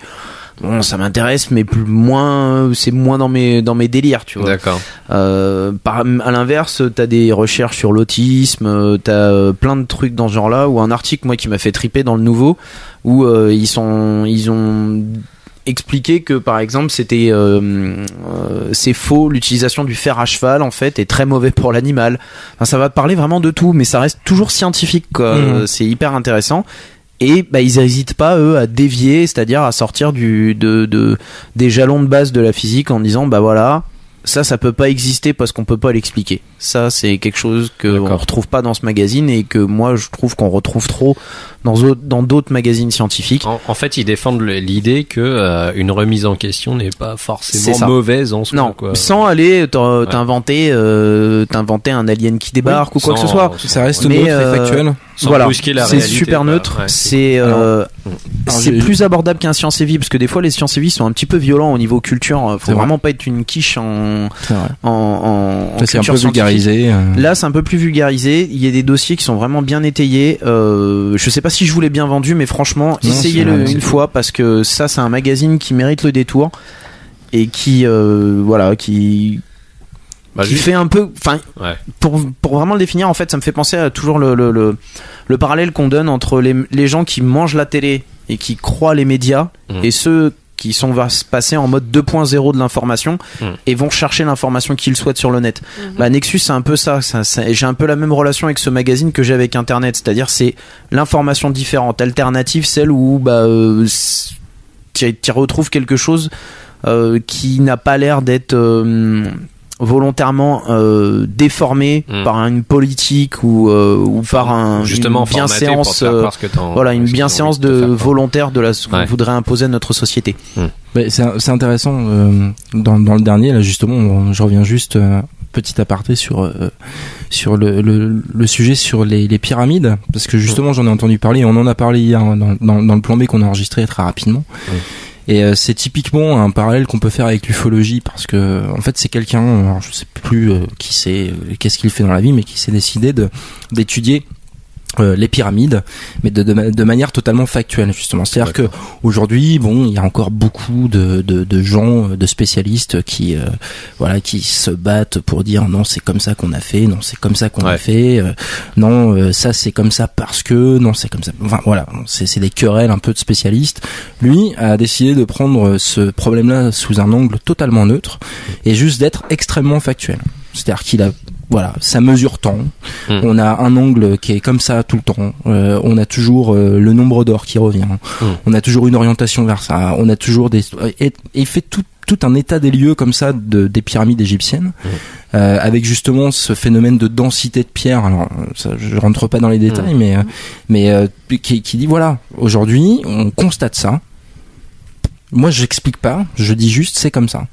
C'est tout. Et finalement, l'approche de l'ufologie, c'est ça. Enfin, l'ufologie dans son essence, c'est ni plus ni moins que de faire du factuel et de tout mettre à plat sur un plan. Exactement, et d'étudier et d'en tirer les conclusions ou pas, mais en tout cas de dire voilà, on a constaté ça. C'est pas forcément essayer d'élaborer des théories. Exactement. Alors, ce qui est très compliqué dans l'ufologie finalement, c'est que quand tout est basé seulement sur des témoignages. L'humain est ce qu'il est, il est forcément faillible dans son observation, dans son interprétation de ce qu'il voit. Voilà, exactement. Et du coup, c'est compliqué d'étudier un phénomène basé que sur des témoignages humains. Même quand on est face à des phénomènes de vagues, comme on a pu en avoir, alors je parle de mémoire, c'était en novembre 90 en France, ou même en 89 en Belgique, la fameuse vague belge, voilà, en pleine guerre d'Irak, alors avec les conclusions officielles que... voilà, bon, bref. À l'époque, merci. Ouais, bon, c'est ça, je pourrais en parler des heures de cette vague belge, parce que bon, voilà. Mais en tout cas, voilà, ce qui est intéressant du coup, c'est typiquement un cas comme Trans-en-Provence, c'est qu'on a des preuves matérielles, et voilà, c'est juste et c'est ça que finalement, alors faut savoir que le GIPAN est encore aujourd'hui très critiqué, alors qu'ils ont une approche très scientifique des choses, mais voilà, leurs conclusions sont souvent remises en question, tant des conclusions, j'ai envie de dire, c'est expliqué, où là t'as les ufologues les plus acharnés qui vont dire ouais non, c'est des conneries. Enfin, typiquement la vague de novembre 90, quand ils ont dit que c'était en fait des débris d'une station spatiale qui étaient rentrés dans l'atmosphère et qui expliquaient ces vagues là, je veux dire, il y avait beaucoup de gens qui étaient ufologues, amateurs ou non, qui ont dit non mais arrêtez quoi. Enfin, peut-être qu'il y a eu ça d'observer, ok, mais il y a eu autre chose. Enfin, on peut pas tout remettre sur le dos de cette rentrée atmosphérique. Et à contrario, un cas comme Trans-en-Provence, qui est aujourd'hui pour le GIPAN un cas non expliqué, il y a toujours des gens qui vont faire des contre-expertises et qui vont dire mais si, parce que... Voilà. Je crois qu'aujourd'hui il y a des gens qui n'arrivent pas à admettre le fait de dire en fait on sait pas, je sais pas, ça gêne, mais c'est comme le changement, ça fait partie des choses que l'humain n'aime pas par définition. L'humain n'aime pas le changement et n'aime pas ne pas comprendre, la remise en question, tout ça, c'est très dur, très compliqué. En tout cas, pour ceux qui sont amateurs, moi je vous conseille d'aller faire un tour sur le site du GIPAN. Donc c'est knes-gipan.fr, je crois. Je crois qu'il faut passer par le portail du CNES, et tous les dossiers sont aujourd'hui accessibles. Oui. Donc, effectivement, ça a été l'année dernière, je crois. On peut aller, ou quelque chose, 2 ans, ou je sais pas, mais c'est assez récent. Tout ce qui est photos et vidéos d'archives aussi. Toutes les archives sont et tous les, comment on appelle, tous les articles en fait, tous les dossiers, voilà. J'ai du mal moi des dents. Une autre troisième bière s'il vous plaît. Et donc en fait tout est inspectable, on peut voir les rapports officiels, c'est hyper intéressant je trouve. Moi j'avais été m'en fait voir, c'est pas un truc où on lit tout quoi, mais j'ai été prendre quelques petits trucs pour découvrir un peu comment c'est fait en fait quoi. À quoi ça ressemble un dossier officiel sur une recherche d'OVNI à l'heure actuelle en France en tout cas quoi. Et c'est marrant de voir qu'on fait partie des pays qui sont engagés sur le sujet et qui hésitent pas à en parler. Ouais, ça c'est cool. Et ben voilà, heureusement qu'il y a encore aussi des gens comme vous, messieurs, qui nous permettaient de profiter justement de cette science et de cette culture. Voilà. Juste pour revenir à un truc, moi, je voulais vous partager un peu mon expérience personnelle. J'ai aussi découvert ce milieu-là qui m'a vachement intéressé quand j'étais gosse. On en parlait tout à l'heure en lisant Science et Vie Junior que j'ai surkiffé. Ouais, vous avez des excellents articles sur ce sujet. Des fois, ils avaient des trucs un peu fantasques du genre, on va développer certaines races d'extraterrestres qui étaient pas forcément quelque chose, une très bonne idée, je pense, de faire croire aux gens qu'il y avait des mecs avec des tronches longues de 10 mètres avec des oreilles de ouf. Ah, je me souviens de celui-ci. Ouais. Je crois que c'était en fait en fonction de conditions atmosphériques, etc., à quoi pourrait ressembler un être vivant sur cette planète. S'il y avait beaucoup de sable et beaucoup de vent en même temps, il n'y avait pas de nez ni de bouche, pas d'oreilles. Très orienté darwinisme. Avancer par rapport. Je trouvais ça cool aussi. En fait. C'était très bien. Les dessins étaient intéressants. Oui, en plus, je me souviens très bien. Je crois que je l'ai encore. C'est de la xénobiologie là. En fait, tu voyais la couverture. Je me rappelle, c'était un simili Albert Einstein avec des cornes derrière. Oui, tout à fait. C'était assez marrant. Donc je le recommande aux plus jeunes d'entre nous qui ne connaissent pas encore Science et Vie Junior. C'était vachement bien quoi. J'ai découvert plein de trucs et il y avait des cadeaux mortels des fois avec notamment pour fabriquer son propre fromage. Super. C'était un excellent magazine. D'ailleurs ils avaient fait un article assez intéressant, très vulgarisé, c'est ça qui était intéressant parce pour les jeunes c'est cool. Science et Vie Junior, moi effectivement je disais ça quand j'avais 12-13 ans, donc c'était vraiment une approche très vulgarisée de la science et des phénomènes, et c'était vraiment super. Ils avaient fait un article justement sur la vague belge, la fameuse vague belge de 89. Voilà. Avec le F-117A. Mon Dieu. Les avions qui piquent. Et ben nous du coup on va enchaîner, on va faire une petite liste non exhaustive bien sûr de certains films qui ont traité un petit peu des ovnis au fil des ans. Donc on va remonter au moins jusqu'en 1952 déjà. Voilà, on va commencer avec un des premiers films qui s'appelait Le jour où la Terre s'arrête. Avec Keanu Reeves. Qui a eu un super remake fantastique. Mon Dieu. Donc voilà, en 1952 avec Michael Rennie et Patricia Neal, à l'époque des gens que nous ne connaissons absolument pas, réalisé par Robert Wise. Donc voilà, c'était G. Wells, je crois, qui avait écrit me semble-t-il, G. Wells qui a... je pense, c'est un ouf celui-là, c'est très intéressant à lire ce qu'il a fait. Ouais. Toi t'aimes bien ce genre de délire. C'est un mec c'est quand même un des premiers qui avait écrit sur invasion extraterrestre, voyage dans le temps, homme invisible, tout ça vient de lui. C'est un peu une référence quoi. Voilà. Et ben justement juste après il y avait bien sûr La Guerre des mondes, le premier du nom, de 1953, réalisé par Byron Askin. Excellent. Donc le premier, il n'y avait pas que les effets spéciaux, Steven Spielberg bien sûr. Mais franchement déjà à l'époque il était vachement bien. Moi je l'ai vu il y a pas très longtemps parce que je l'avais rechopé. Vachement intéressant à voir. Et franchement pour l'époque je trouve que c'était pas si mal fait que ça quoi. Donc et il a une toute autre dimension que le remake de Spielberg. Ouais. Clairement. Mais carrément, la prise de position est pas la même. En fait. Bon, alors Spielberg a fait un remake que j'ai bien aimé sur l'esthétique, parce qu'il reprenait les codes de la science, de la SF des années 50 justement, les bras avec les tripodes, voilà exactement. Ouais. Donc ça, j'avais bien aimé ce parti pris. À côté de ça, l'histoire autour était un peu. Voilà. Je suis désolé, ce film. Non, mais je partage ton avis. Donc on va remonter là, on va aller beaucoup plus tard parce que du coup on était de 53, on va passer à 78, Rencontre du troisième type bien sûr. Forcément. Et voilà, de Steven Spielberg. Donc on en a parlé tout à l'heure. Film intemporel, j'ai envie de dire, parce que franchement. Ouais, c'est un monstre. Ce truc-là. Ouais. Même au niveau de, je sais pas, de la folie qui est dégagée par certains personnages. Pour les gens qui ne l'ont pas vu, on va pas spoiler, même si c'est un peu Dreyfus, trop c'est juste incroyable dans ce film. Avec sa purée, quelque chose de fantastique. Il y a une mouche morte dans ma purée. Je répète les phrases de la petite qui parle avec Richard Dreyfus. Ah mais moi, la scène de la purée, mais la scène de la sculpture sur glaise où il pète un câble. Mais sans déconner, tu t'imagines bien en plus ce genre de psychologie à ce moment-là. Tu es tellement obsédé que voilà quoi. C'est un film intéressant à plusieurs niveaux parce que au-delà du film de SF de référence, bon c'était quand même la grosse période de Spielberg. Enfin, c'était quand même son apothéose à cette période-là. Ouais. Mais ce film est intéressant quand on s'intéresse à l'ufologie parce que finalement il y a tous les codes enfin il résume finalement en un film tout un ensemble de témoignages, d'observations et de cas. Typiquement la scène de la voiture qui s'arrête devant la ligne de chemin de fer, c'est des choses qui ont été reportées dans des cas d'observation où il y a plus d'énergie, avec cette espèce de champ de force qui est dégagé. Exactement. Enfin il y a tout un tas de choses comme ça, les marques physiques après observation, les marques de brûlure, tout ça ce sont des choses qui ont été reportées par des gens. Je trouve qu'il a fait très fort à l'époque pour retranscrire sans trahir vraiment ce qui était factuel. Et cette fameuse scène au début avec les fameux alors je crois des P-40, les avions américains, je sais plus, retrouvés dans le désert, c'est absolument génialissime parce que alors le triangle des Bermudes, ça serait ça serait un bon sujet. Ça, il y a beaucoup à dire. Il y a beaucoup à dire sur le sujet. Et c'est vrai on va faire une liste, les mecs. Oui. Enfin bon, bref, ce film résume à lui seul tout un tas de choses. Je pense que tout ce qui vient derrière, vraiment doit vraiment beaucoup à Spielberg et à Rencontre du Troisième. Ouais, et les effets spéciaux de l'époque. Alan Hynek. Ça a pas tellement vieilli, quoi. C'est juste formidable. Voilà.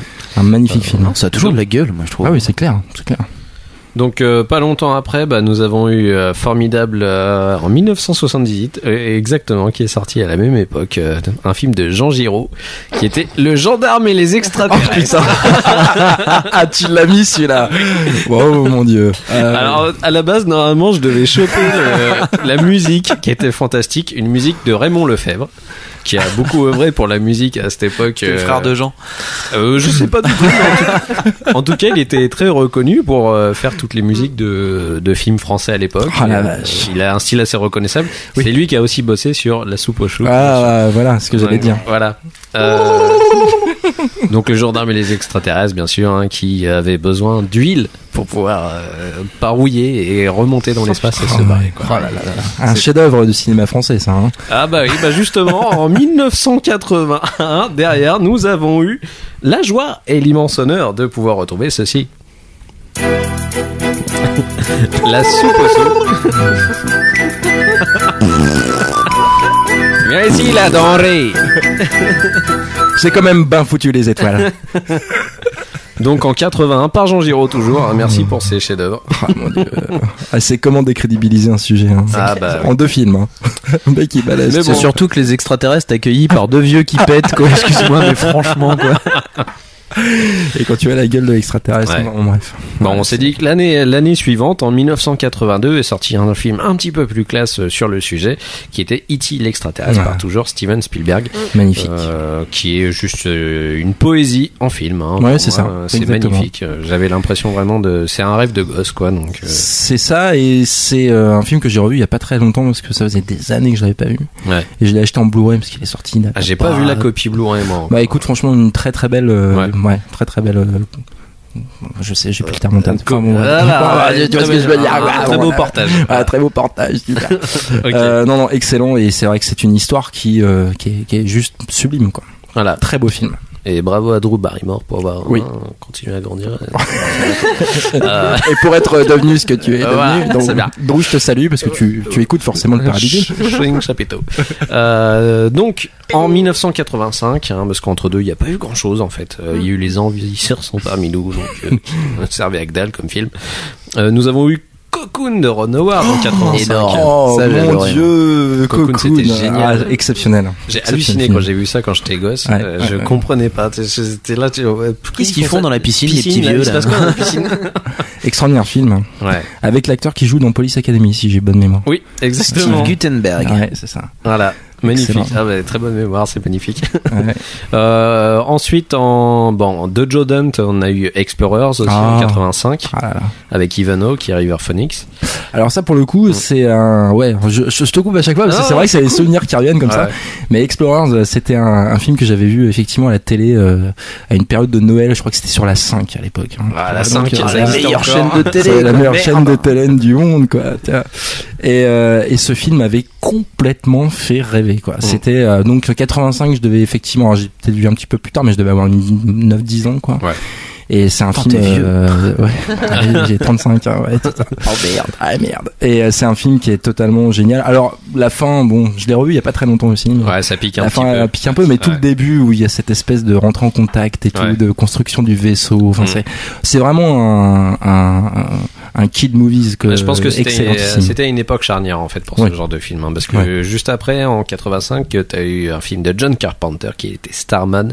J'ai pas vu celui-là. Ce qui est pas forcément Je vais pas te couper, du coup. très très intéressant pour le coup. Ah, c'était pas terrible ça. Non, ça sentait un peu la paillette hein, quand même, ce film. Avec Jeff Bridges et Karen Allen. Suivant en 87, un film de John McTiernan. Predator, bien sûr. Avec une petite bébête qui vient faire chier Schwarzenegger dans la forêt. C'est ça. Ouais. On va payer ta forêt quand même. Mais bon. Paye ta jungle. Bon, c'est plutôt l'OVNI hostile, là, on va dire. Ah, c'est Avec une des mecs rencontre. qui sont venus avec cartouches illimitées quoi. C'est une rencontre du 6e type. Ouais, carrément. Ah ouais. Hein, tu c'est ça, m'étonnes. c'est un mort en fait. Hein. Ah, voilà. Il y a des morts. Je me demande si rencontre du combien de Du types deux- ça, en deux fait, doigts hein, type. quand tu rentres dans Ça, quelqu'un. C'est le 69e type. Ah, c'est 69. L'année suivante de John Carpenter, il y a eu en 88 The Live avec Roddy Piper et Kev David, qui est pas forcément resté dans les consciences en général. Non, je connais pas. Voilà. En 91, il y a eu Predator 2, qui était une sombre merde avec Danny Glover. Oh non, merci. putain. Ah merci. Oh là là. Oh non, putain. merde. Ah non mais je Oh, suis putain. content. Je suis content parce que en général quand je dis ça, les gens me regardent avec des yeux. en me disant, Et moi j'adore ce film. Moi. Bah tu vois, comme ça. Je sais pas, je suis fan moi. En fait, non, Je j'aime le pas. trouvais trop glauque et J'aime pas l'univers en fait. Série B en fait. Je crois Ouais, que je le kiffe l'univers, juste parce que t'as une tête d'alien dans les comment on appelle quand il rentre dans son vaisseau et Ouais. qu'on voit tous les trophées.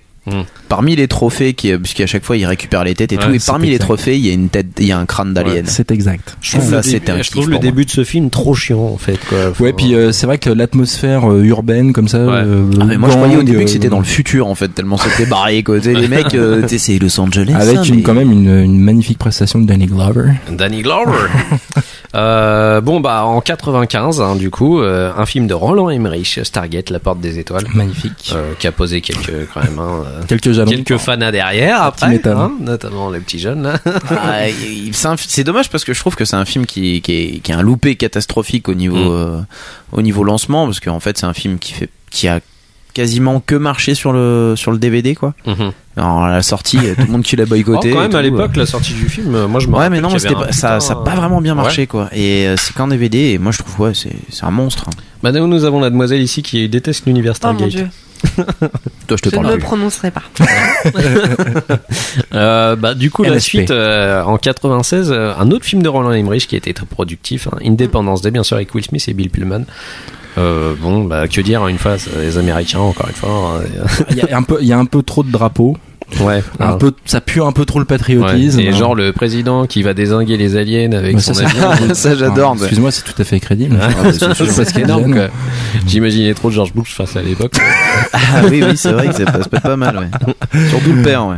Donc voilà quoi. Mais ceci dit, alors bon, j'ai bien évidemment pas vraiment aimé ce film, mais ça reste quand même une bonne claque visuelle. Ouais. Je suis allé le voir au cinéma la première fois. Moi aussi, ouais. Et c'est vrai que à partir du moment, c'est un peu comme en Transformers, hein, tu vois un Michael Bay, tu Mais je poses trouvais ton que cerveau. l'invasion était pas si pourrie que ça. Non, et puis il y a voilà, c'est très divertissant. Il faut voir à quel âge on l'a vu quoi. Oui, Moi, voilà, je sais moi, que je trouvais ça je- sympa à l'époque. Tu dis quel âge? Après quand Enfin, tu le quelle revois année, maintenant. 96. 96. ouais. 96, ouais, j'avais 20 ans, 19, 20 ans. Bon, c'est vrai que Les vaisseaux étaient relativement bien foutus en plus. ah mais pour les l'époque, effets spéciaux d'Independence Day ouais. pour l'époque en tout cas étaient c'était monstrueux. Ils étaient assez sublimes, impressionnants à la manière de V en en fait, très grand. Ouais, et, exactement. C'était Puis il y a deux trois situations comiques. Je me souviens notamment de cet extraterrestre tiré sur le parachute dans le désert avec Will Smith dans la carapace. Ça, quand je mets une golden dans le bordel, l'autre il a un exosquelette, Will Smith il arrive, il lui met une choquette et allez, je te tins. Il y avait des trucs assez sympas dans ce film quand même. Donc a été attendu aussi par les gens un petit peu plus un peu plus caustique. En 97, Mars Attack de Tim Burton. Bien sûr. Franchement, moi j'ai surkiffé ce film. Ah mais c'est incroyable. Je suis un fan incontesté de Tim Burton, donc voilà. Le Men in Black qui a fait son apparition la même année de Barry Sonnenfeld en 97. Donc voilà, on en a déjà un petit peu parlé tout à l'heure, qui était un peu établi sur une légende urbaine. Chez nous, c'était inconnu, quoi. C'est moins marrant, je pense aussi en plus pour nous, parce qu'aux États-Unis, c'est un gros phénomène, quoi. Les Men in Black. Enfin, on retrouve aussi dans Fringe, parce que en fait, les Watchers, c'est quoi? C'est les Men in Black, en fait. C'est parce que en plus, à l'époque, ils se portaient des chapeaux et tout dans les descriptions qu'il y avait tout le temps. C'était tout le temps des chauves ou des gens sans pilosité, même au niveau des sourcils et autres et tout. Des gens qui mangent très épicé. C'est ça. La même année, on a eu le 5e élément de Luc Besson, qui était pas forcément non plus sur le truc de l'OVNI en tant que tel, parce que c'était vraiment dans un futur imaginé, là, on va dire. Il y a eu Sphère de Barry Levinson. Très mal apprécié, je pense. J'ai pas non plus trop accroché, faut dire. Mais pourtant, j'adore Barry Levinson. C'était pas mal, en fait, je trouve, moi. J'ai très peu de souvenirs de ce film, en fait, pour être tout à fait honnête. Voilà. En 98, un film tiré de la série, bien sûr, The X-Files. Ça, on pouvait s'en passer. Non, les films, pour moi, c'est des sombres merdes, quand même. Hein. Le premier se laisse regarder. Ouais. T'aimes bien l'attaque des abeilles, toi. Non, mais si tu veux, ce que j'ai apprécié dans ce premier film, le deuxième était complètement inutile. Voilà. Mais le premier avait le mérite de faire une transition entre deux saisons. Ouais.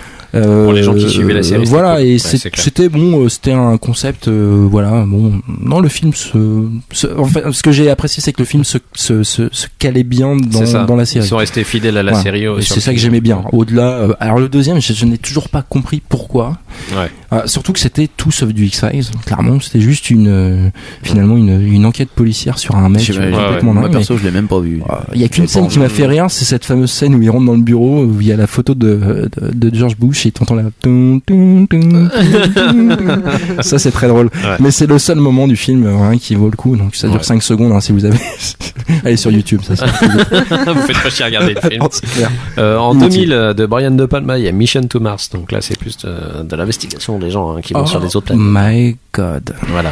Alors quelle catastrophe ce film. Un gars avec Gary Sinise, qui est un très bon acteur, qui a fait pas mal de merde. Mais c'est juste parce que c'est un film qui a été lancé juste sur la suspicion du visage qu'on a vu en photo. Absolument. Super tout à fait. Ils ont juste lancé ça pour ça et mais c'est la merde. C'est une catastrophe. C'est dommage parce qu'ils auraient pu faire quelque chose d'intéressant avec ce film.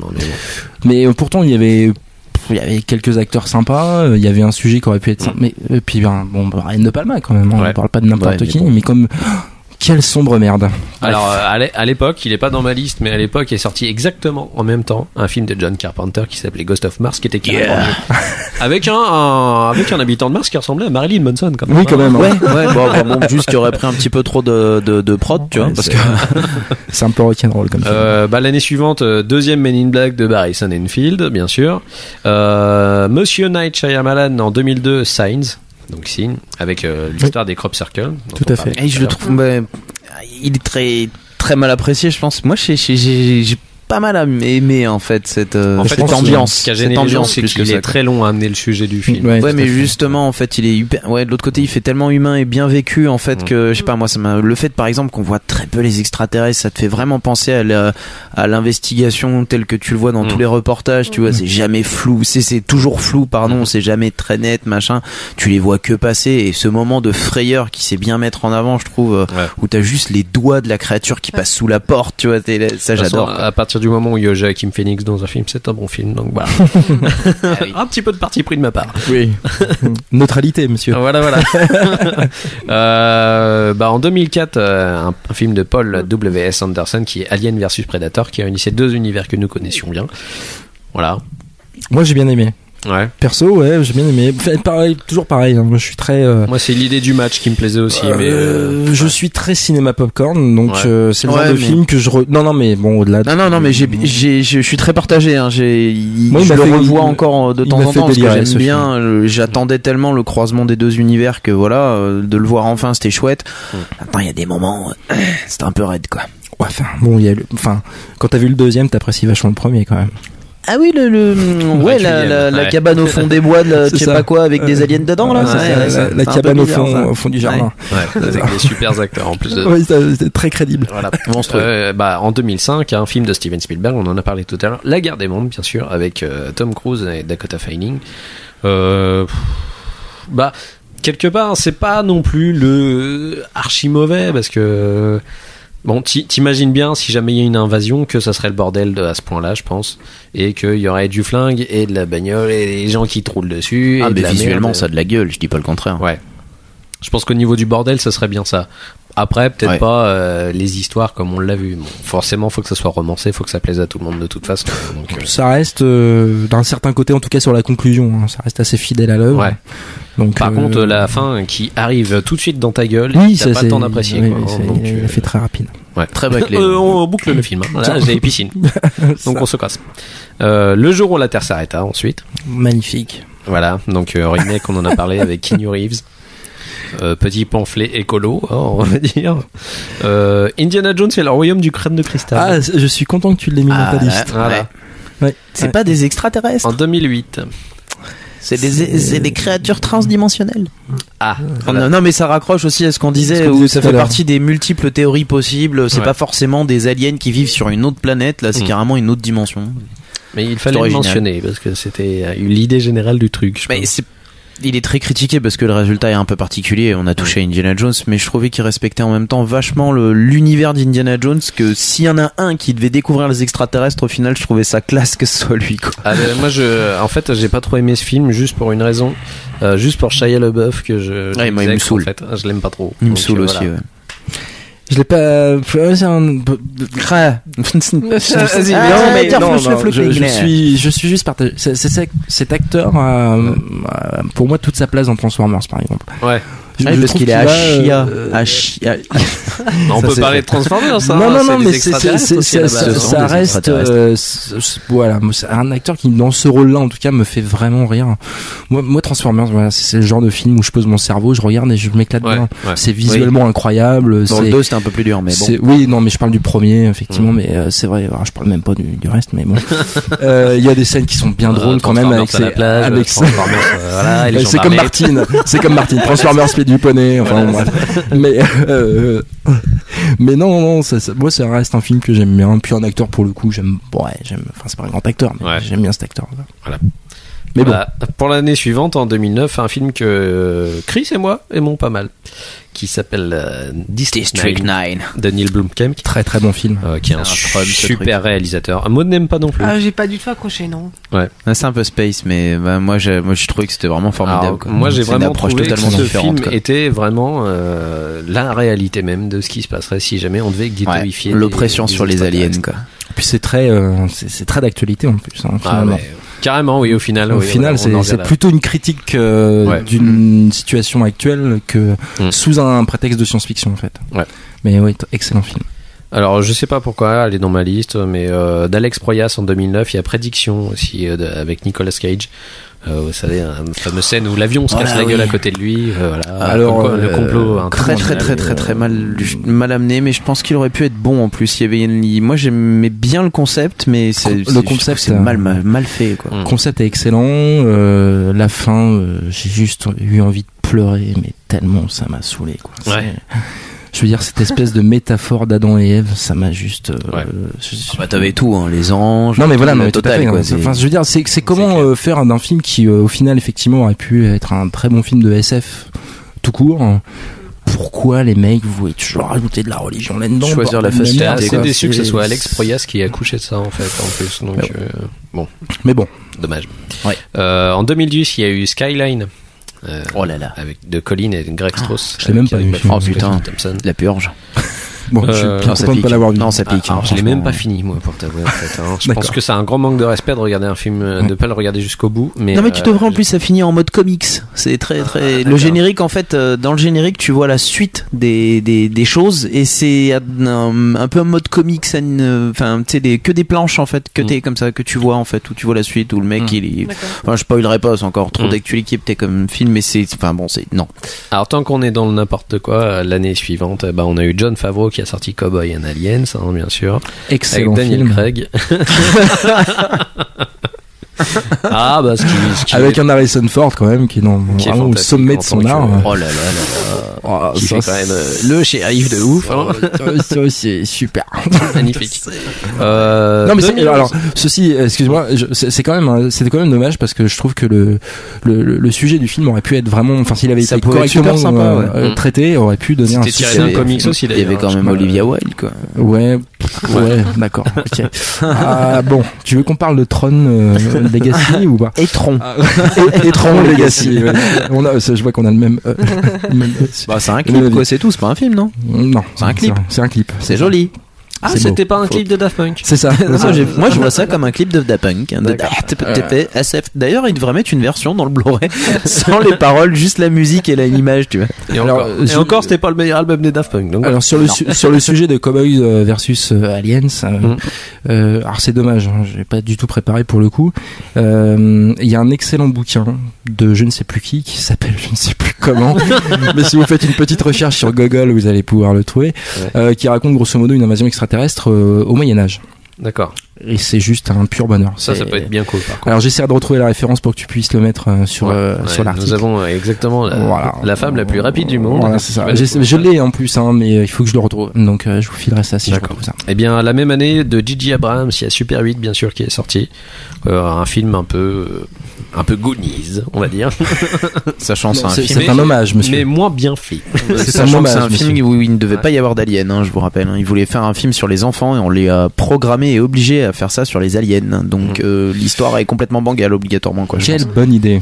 Quelle bonne idée. Avec cette scène vraiment finale qui est...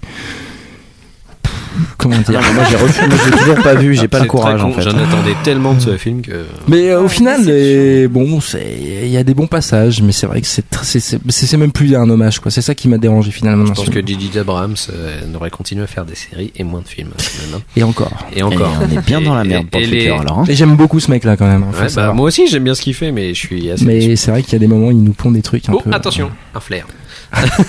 Ouais, c'est ça. Voilà. En 2011, World Invasion Battle of Los Angeles. Excellent. Avec Excellent Aaron Eckhart, booze. Michel Rodriguez, Ramon Rodriguez. Je me disais oui va comme ça là parce que ah putain merde il en met beaucoup quand même. J'ai pas vu le même. Alors il y a qu'une scène qui m'a un peu marqué dans ce film, c'est la scène de bataille dans la rue. Ouais. Qui dure à peu près 5-6 minutes. Et là, franchement, en toute honnêteté, le film, c'est une merde infâme. Ouais. Mais Celle où ils cette sont scène sur le pont, là. cette scène particulière est visuellement et au niveau sound design est juste incroyable. Ouais. Mais vraiment. Mais c'est le seul truc qui est à sauver dans ce film. J'aime bien aussi ce moment dans le film, en fait, quoi. Ouais, c'est mais impressionnant. c'est pas parce Sinon, qu'on aime pas un film qu'il n'y a pas des bonnes scènes. Hein, Non, mais c'est pour le clair. coup, ça m'a vraiment le scotché. film est quoi. chiant. Je l'ai vu encore une fois au cinéma et j'étais complètement scotché par cette scène en particulier. Tout le reste est une merde infâme. Après mais t'as cette le scène- gâchis du patriotisme américain, Non, du mais soldat. mais tu le sens dès le début. J'y quoi. retourne. Non mais tu le sens Mais dès le c'est début. ça, ouais. Tu sais quand il fait son jogging Vas-y. sur la plage, tu voilà. dis lui, il est mal barré. Toi t'es un winner. Et puis toi, chez Kidé, de toute façon, t'es double face, tu me la feras pas, mon pote. Voilà. En 2012, il y a eu John Carter, hein, encore une histoire d'extraterrestre, mais plus loin. Ah moi j'ai adoré. Alors attention, moi j'ai Ouais. surkiffé quoi. Ah ouais, moi j'ai pas plus que Moi ça m'a Moi, bien je vendu. l'ai- je l'ai Moi, pas vu. Moi j'ai Voilà. bien aimé. Franchement j'ai regardé je sais pas. sans Ça m'a- regarder en fait, quoi. Donc voilà. Je vous parle pas d'Avatar, machin, tout ça, hein, parce que bon, Bon, un c'est peu autre chose loin, encore. ouais. En 2012, Battleship, hein, avec Rihanna. Ah, et vu non dessus, plus. non, bah, on peut partir à un truc, il y a des super visuels, Hmm. mais ça s'arrête là. Mais pourquoi? Enfin, pourquoi? Mais parce que c'est une commande de Hasbro pour faire un film sur le concept de jeu touché-coulé. Ouais, mais pourquoi C'est les tout. extraterrestres, quoi? Si c'est Mais touché parce que coulé. c'est à la mode et que c'est qui derrière? Ouais, Michael Bay. ouais, voilà. Michael On Bay. recommence. Franchement, il nous a fait Transformers dans la flotte contre des bateaux, quoi. Voilà, bah, c'est exactement ça. Donc, bon. Mais c'est beau. encore une fois, c'est J'ai pas Michael vu. Bay, c'est J'ai toujours pas vu. beau. Tu sais, Oui. c'est super Non, joli, t'en prends tout plein ça. la gueule. Ah, c'est plein la tronche, c'est ouais. Tu vois chiant. ça avec un bon écran et un bon DTS, t'en as plein ta face, quoi. Mais après, faut pas rechercher l'histoire, quoi. Voilà. Bah écoutez, ma liste s'arrête là parce que j'ai pas relevé trop sur Alors, 2013 pour l'instant. Moi, mais, moi, j'ai deux problèmes. Déjà, non mais à loisir à vous de rajouter, mes amis. J'en je veux rajouterai juste un seul, corriger une après, chose parce que ouais. j'ai pas pu réagir tout à l'heure parce que je me rappelle jamais du nom de la version ricaine, donc j'ai été chercher entre temps sur la tablette. Mais Invasion USA là, Ouais. Day Lives, c'est ça là. Mm. Moi je le trouve génial. Voilà, c'est tout. C'est fait. Invasion Los Angeles. Ouais. Invasion, mais c'est pas USA. Invasion Ouais. USA, c'est Chuck Norris, pardon. Non, Invasion Los Angeles, moi je le trouve génial le concept. Mais bon, après, Ah mais le concept que est j'aime très bien bon, Carpenter, mais- donc ça m'a toujours fait triper comme film. Maintenant, j'ai peut-être pas bien entendu, mais t'as pas parlé d'Abyss, il me semble. J'ai bien dit liste non exhaustive. Voilà. Les enfants. Alors moi, c'est un des, pour moi, c'est un des de mes chouchous. Bah, Donc, ou c'est même pour ça que j'ai j'y pas pense tout de parlé de suite. Contact Cameron, aussi, tu vois. Cameron, James Voilà, Cameron, mais c'est juste voilà, excellent, Abyss excellent pour moi, film. j'adore, c'est ultime. C'est... J'ai Ouais, pas avec parlé Michael Biehn d'Alien, dedans, j'ai j'adore. pas parlé de. Alors moi j'en rajouterai un C'est dans la vrai, liste, ouais. c'est Paul l'extraterrestre. Apple, Ah ouais. oui. Ah oui, Qui Qui est un, qui, alors pour le coup, passez-moi l'expression, un ovni en fait, Ouais, c'est clair. dans ce genre. Niveau comédie, ouais. Moi j'adore ces deux mecs là, de toute façon, que Ouais. ça soit Hot Fuzz, que ça soit Shaun of the Dead, tout ça, enfin, c'est vraiment Ouais, juste moi des aussi, je suis mecs très exceptionnels. Et alors Paul l'extraterrestre, c'est vraiment le truc, enfin je m'attendais pas trop à ça en fait, Ouais. mais c'est énorme. À voir en VOST. Hein, Ah bien sûr. Parce que vous tapez Philippe pas. Manœuvre, ouais. Alors, écoutez, salut, Oh, je non, veux c'est- dire, c'est est-ce que t'as une insupportable. clope, C'est mon Philman, pote hein. Foutu, je C'est parlais des Rolling Stones, insupportable. ça me rappelle Mick Jagger qui était dans le coin. Non mais c'est C'est comment dérangeant, ça. comment traiter d'un sujet comme ça d'une manière totalement décalée. Ouais. Et c'est ce qu'ils avaient fait dans Shaun of the Dead par rapport aux zombies. C'est exceptionnel. Ouais. Je suis fan de ces mecs-là. Le de toute fait façon. que Paul soit enfermé depuis des années sous terre, qui fume des clopes, qui fasse n'importe quoi. Le qui dépravé Grave. ultime. Non, c'est génial. Une espèce de rockstar enfermé sous sol. C'est ça. Mais d'ailleurs. Voilà. Et voilà, bah je parlais aussi de Contact, qui était pas forcément dans la liste au départ. Jodie Foster. Hein. Voilà, qui était pas si mal en fait comme film, qui a C'était bien un peu long critiqué, en fait. ouais. C'est qu'il est long en fait. Ouais. Et Moi, il y a une phrase. Il est assez sympa. Une phrase que je retiendrai de ce film. C'est. Dans notre galaxie, il y a des millions d'étoiles, des milliards d'étoiles même. Dans l'univers, il y a des milliards de galaxies. Si la vie extraterrestre n'existe pas, ça serait un beau gâchis d'espace. Oh, c'est chouette. beau. Ça c'est chouette. Ah là, Alors c'est c'était beau. pas mot à mot ça, hein, bien sûr, Ouais. parce que ça le parle en anglais, mais Bon, bien sûr, il y a certains films dont on n'a pas parlé, mais qui sont en rapport avec ça, notamment des guerres, des invasions. Starship Troopers, qui situerait dans un magnifique Starship Troopers. Bon, qui est un petit peu facho sur les bords, hein, mais si peu. oui. C'est argentin. Quoi. On n'oublie pas où se sont cachés les derniers nazis.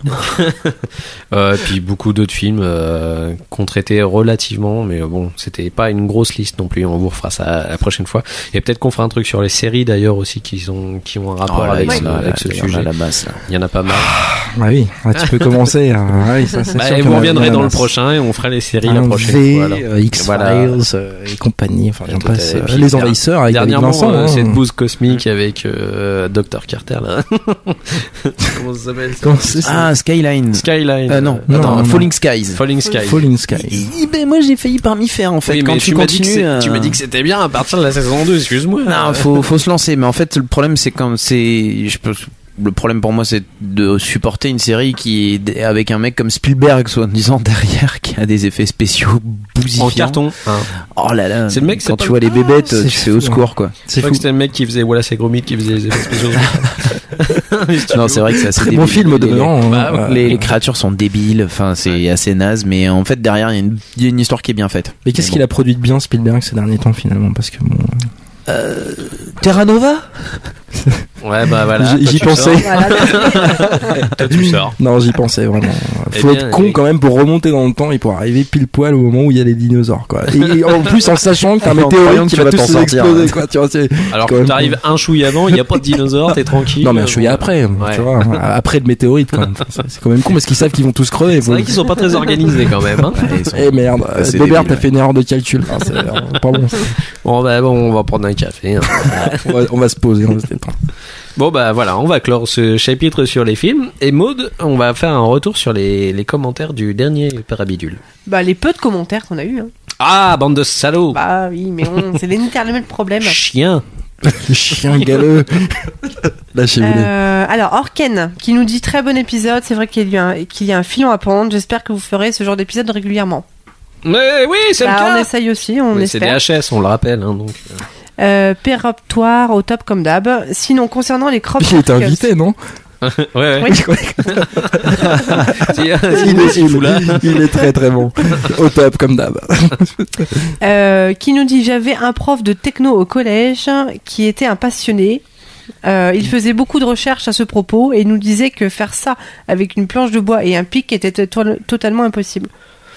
Parce D'accord. que c'est péremptoire, il me semble qu'il nous disait que il y avait une théorie sur les crop circles justement qui expliquait que ça pouvait être fait avec des planches en bois. Ouais, mais ce qu'on disait tout à l'heure, comme Voilà. quoi que c'était deux petits vieux agriculteurs qui Voilà. s'éclataient à faire ça en Angleterre. Mais ils se sont fait cramer sur certains sites, mais bon, ça explique pas tout, quoi.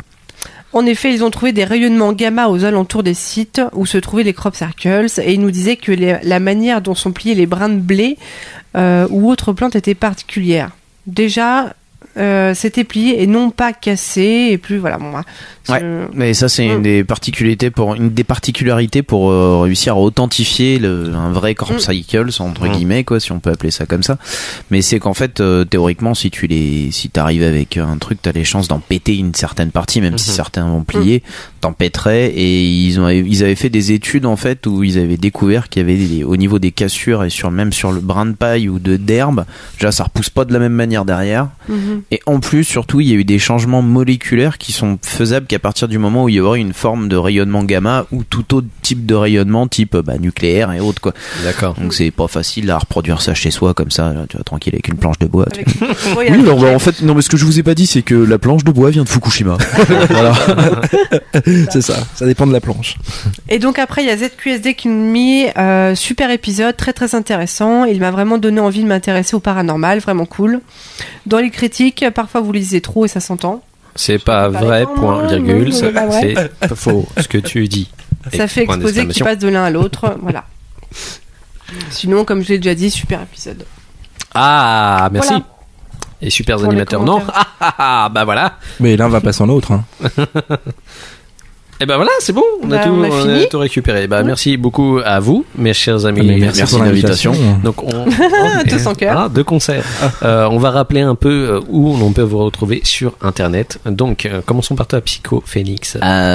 Moi sur Twitter, évidemment. Voilà, comme à peu près tout le monde Tu me qui suis est dans pas, la web d'ailleurs, 2.0. Bah excuse-moi, c'est ce que je peux déjà, j'y vais quasiment plus. Alors. Si tu me follow pas ce soir, je Oui, te bon, bah j'ai unfollow. compris, ça y est. Donc sur Twitter @psycho_phoenix. Avec un K. Parce que Voilà, tiens, un ça gars, c'est fait. on l'a Puis sinon, voilà. Tout le temps ce truc-là. Et sinon, bah c'est tout ce qui a un rapport avec Zigbox. Voilà. Voilà. Zigbox. J'écris des fois des petits trucs quand j'ai 5 minutes pour aussi le bidule. Pour le bidule aussi. Voilà. Exactement. En général, je pose des vidéos. Voilà, des trucs, allez voir parce que c'est souvent en rapport avec des trucs un peu techno et puis futuristes et tout ça. Ouais, d'ailleurs. bah le dernier, ouais, c'était d'ailleurs sur une invasion extraterrestre aussi. Voilà. Comme par hasard. J'aime pas du tout ça. Moi. Ça m'intéresse pas comme sujet. D'ailleurs, qu'est-ce que je fous là? Moi, je me casse. Ça se voit. Et toi, Sido, on peut te retrouver donc. Eh bien, moi, donc à Brie-sur-Marne. Ah voilà. Vous prenez le feu, tournez à gauche Ouais, et puis tournez à voilà. Je suis gauche. là. Donc sur Twitter, @Sidartarus. Voilà, c'est un terme compliqué, hein, mais bon, bref. Autrement sur donc le podcast Plan B. Voilà. Voilà, qui a son Twitter, c'est Plan B_MGS Voilà, pour une bande. My Geek System. Une bande de dingues. Une bande de dingues, ouais. On a une bande de jeunes, on se rend la gueule. On est une bande de Voilà, jeunes. donc sur le blog My Geek System, voilà, qui a pas été alimenté depuis très longtemps, faute de temps, mais bon, ça devrait se... C'est pas très grave. Non, c'est Comme pas vous très faites grave. du podcast, ça va. Exactement. Et sur le podcast Lifestyle aussi, un podcast Voilà. dédié à Windows Phone. Ah, il y en a. Et il y en a. Et oui, il y en a. Et il y en a. Et j'en C'est suis pour ça que fier. t'aimes les extraterrestres. C'est pas faux. Donc, Maud, toi, on peut te Sinon- retrouver où? @Mahudel Dans ton lit. aussi. C'est pas faux. Et moi, on va me retrouver @Bully, _ derrière. Hein, voilà, c'est tout. Toujours Je- tes doubles underscores qui font Mais chier. oui, car cette chinoise ne m'a pas rendu mon compte. Alors, je vais te faire une pancarte pour te mettre dans le dos avec 2 underscores. Voilà, Bully. Couloir. Et le bidule, bien sûr, vous retrouvez sur @lebidulepod, Voilà. tout simplement. Ou sur le bidule.org. et sur lebidule.org, le site où vous pourrez trouver cet épisode justement avec toutes les notes de l'émission. Donc vous pourrez télécharger. Et je tenais à dire aussi qu'on a fermé du coup le blog annexe Parabidule parce que ça prenait pas mal de place sur le serveur, que c'était assez lourd, que du coup on a remis tous les posts sur le bidule tout simplement. Donc vous avez un espèce d'encart qui est le Parabidule. Vous cliquez ou vous recherchez dans la barre de recherche et vous avez tous les posts qui sont en rapport à ça. Et de toute façon, ce podcast sera avec les autres podcasts normaux du bidule. Exactement. Normaux. Normaux. Je dis qu'est-ce que je voudrais. Voilà. Aussi, petit changement, on va avoir un nouveau lecteur normalement pour lire les podcasts qui seront beaucoup moins chiants pour vous parce que là, on va faire un peu comme tout le monde. On va passer aussi à SoundCloud qui font des formidables offres pour les gens maintenant. Donc c'est plus de facilité pour vous pour écouter les choses et de toute façon ça sur le serveur et aussi sur iTunes derrière. Donc il n'y aura pas de problème. N'hésitez pas à nous laisser des commentaires. Oui. Bande de chiens galeux. Bande de chiens, hein. Pour nous dire que c'est de la merde. Nous on kiffe. Non, dites-nous c'est bien quand même. J'aimerais bien quand même. Et puis franchement, c'était des super intervenants. Donc la prochaine fois, on essaiera de faire un sujet encore différent. Hein. On va essayer. On fera un appel encore aux gens qui seraient intéressés pour venir faire l'épisode avec nous. Et puis voilà. Je pense que c'est tout. On va conclure comme ça. Oui. Voilà, t'avais quelque chose à dire ou pas? Non, c'est bon. Voilà, je commence à prendre ma voix de mec fatigué de parler. Donc on va se quitter avec qu'est-ce que je vous mets? Une chanson de préférence. Eh ben, on va mettre une petite chanson de fin du gendarme et les extraterrestres. Si ça commence. Ou pas. Et voilà un fail. Eh, t'en as pas fait, hein. Bah voilà. Il fallait que t'en fasses un. J'en fais un, j'en fais pas. Voilà. Écoutez, ça c'est magnifique. C'est pour finir en beauté. On dirait la carioca. Ouais, c'est tube. À moi maintenant. C'était le Parabidule hors série 2 avec Psychophénix. Ouais. Avec Silartarus. Ouais. Je m'applaudis. Hein. Avec Maud du Bidule. Ouais. Et avec Bouli. Bouli. Oui, retrouvez-nous bientôt dans toutes les bonnes crèmeries et aussi dans les marchés U. Ça chauffe ce soir. Je veux dire, ce soir, vous êtes tous en forme. Moi, super. On peut rigoler quand même. Voilà, on se retrouve pour le prochain Parabidule. Et on vous fait des très gros bisous.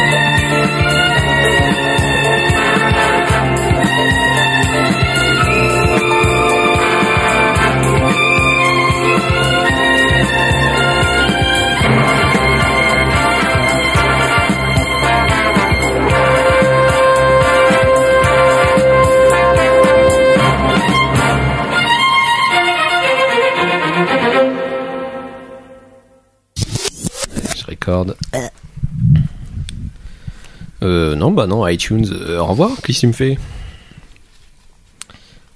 Oh non, putain, j'ai avoir ça dans la tête, laisse tomber. Ok. Donc on fait d'abord une intro du style ouais salut, on est trop cool, on est bat et en plus on est sympa. Et puis après on lancera le jingle tout pourri. Si ça marche cette fois-ci.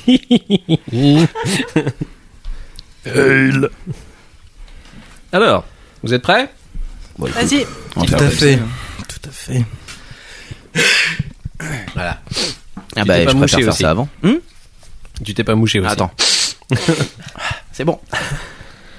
3, 2, 1. C'est parti. Ok, donc là j'enregistre, donc on peut dire de la merde chacun de notre côté. Chacun de notre côté. De la merde. Blabla. J'ai failli rendre les douilles là. Attention, ça va piquer. Alors attends, parce que du coup faut tester les jingles en même temps. Alors. C'est flippant. Ok. Spooky. Ok, ta gueule maintenant. La rivière, ok. Ouais, continue pas trop longtemps parce que ça me saoule. Hein. Voilà.